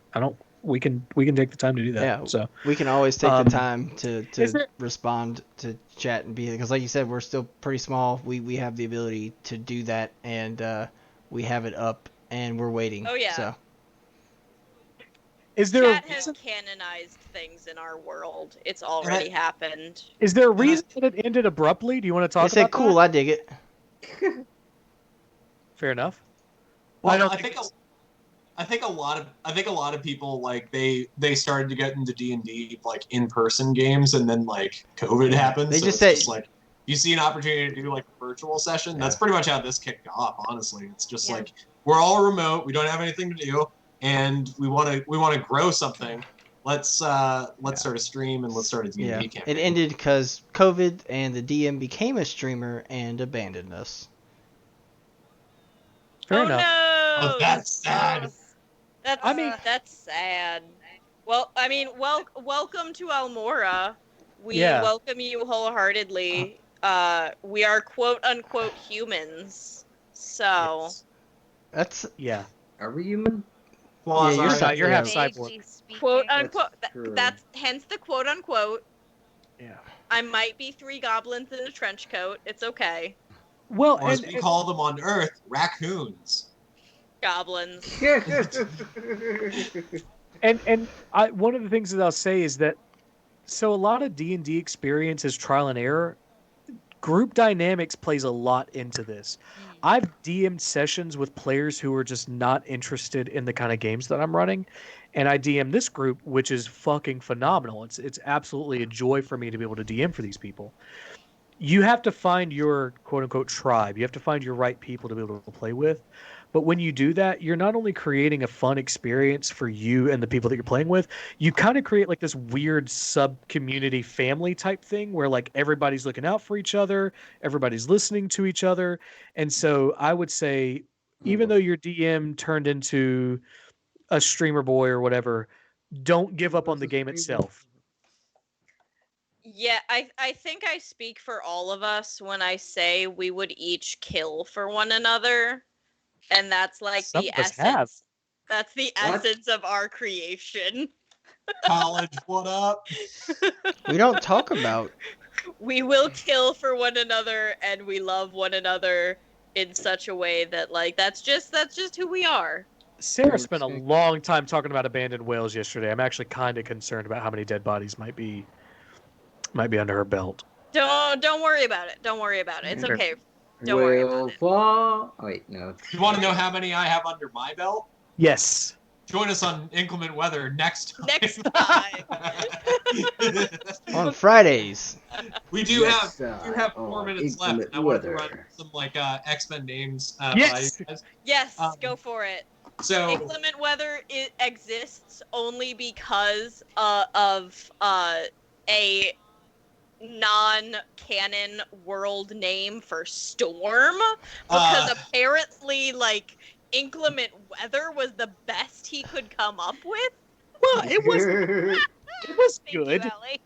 it's also canon. Excuse is. you. Kind of. So this is the thing for chat to understand. We did pre-sessions where we started in the Rick and Morty like official D&D dungeon and then moved over into a Shrek homebrew thing that I did for them because they all decided they wanted to do Shrek. And then we moved into Almora. So this is part of the Rick and Morty thing where they were like in a weird Chuck E. Cheese style type thing. And Patrick has an uncanny ability to come up with Kmart brand X-Men.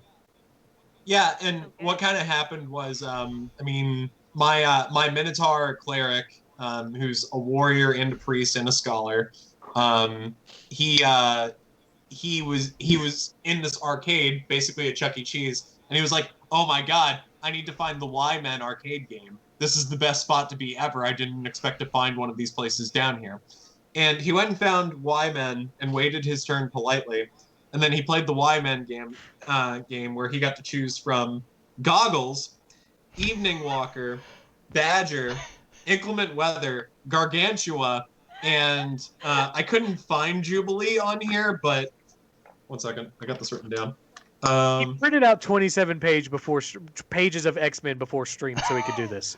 Also, Yeah, he did. This is his life. This is canon. And also Dazer, who is totally not Jubilee. Guys, do you realize how long it took for them to come up with like Storm and Wolverine? They came out at the same time. Like all of the popular X-Men were like 80s characters, and all of the original like X-Men cast, they're from the 60s. Yeah, Yep. hang on, I can show you. It's like Cyclops and Iceman, Angel, Beast, and Phoenix and Jean Grey. We're all original characters. So is Professor X. And then it's like Wolverine, Storm, Colossus. Those were all 80s characters. Mm-hmm. Oh shit, here comes the fucking... Yeah, The omnibus. Hells yeah. Yeah, it's volume 1. Omnibus. I don't have volume 2 of the omnibus, but this is the original 60s. But Storm and Wolverine are on the cover of this. I'm assuming. You're still blurred. It blurred. It's It's gonna blur. keep blurring. It's still blur. uh, It That's good. That's as good as it's gonna get. That's as good as it's gonna get. The first issue. Let me see if it has a date You got- on the. Okay, All right, so Brian, 70. you got 1 minute, Patrick, to name off some new Y-men. Patrick, Lightning who round, are the go. Y-men? Who are your favorite Y-men? I just named them. You're gonna have to like tune in for the inclement weather exclusive where we actually like dive into like Okay. new names. But inclement weather is Storm, so that's basically the channel, the like sub show. All right, well, who wants to do the old? Our storm of bullshit. I can sign us out, I guess. So most of the time, Blue, because I'm talking to you specifically. How's it going, man? Are you doing okay? Like, you need to talk about anything? Like, how's your life going? COVID's crazy, right? But We're here for you, Blue. I legitimately am totally they here to be said here for live Blue, in the so dream. that means Oh you're man, not that's okay. white people talk where things are not very good in suburbia. That is code for white people that That's it's not code. good. They also White said people code that for they are a gender girl, but gain. gender is a social construct. LOL. Hey, Blue, Hey! Yes. you're right. But also, if you want to go by she, her, that's fine. We can go with that. We love you, Blue. We love you, Blue. Welcome to the What is- family, Blue. We What packed has plenty now, become we're of good. this? I just don't know what's happening anymore. I feel like She- Gaius all Did the you- time. Nobody knows what's happening. She, her, anymore. or they, them. Thanks, fams. Fair enough. So you Yeah. want to sign us out? Yeah. So we appreciate you guys taking the time to sit in while we argue about whatever the fuck came up tonight. This is basically the pilot of Inclement Weather that will eventually be moving to Fridays. If you like hearing us be really nerdy with virtually no structure, then that's what you want to be into. However, next Monday, hopefully, we will be back in Almora with an official D&D world homebrew setting game. We'll be back on our usual bullshit. Yeah. Instead of this alternate bullshit. That's about right. There's no shortage of bullshit here. All right. Well, It's true. what's those magical words that we always say? Go fuck yourself. See you next like, Signing off. comment, subscribe. all Like the and things. subscribe. Smash that like button. Love Follow you. on Bye, Twitch. everyone. Follow on Twitch. Subscribe when we get. dudes. Bye, Blue. Bye, Blue. Bye. Bye.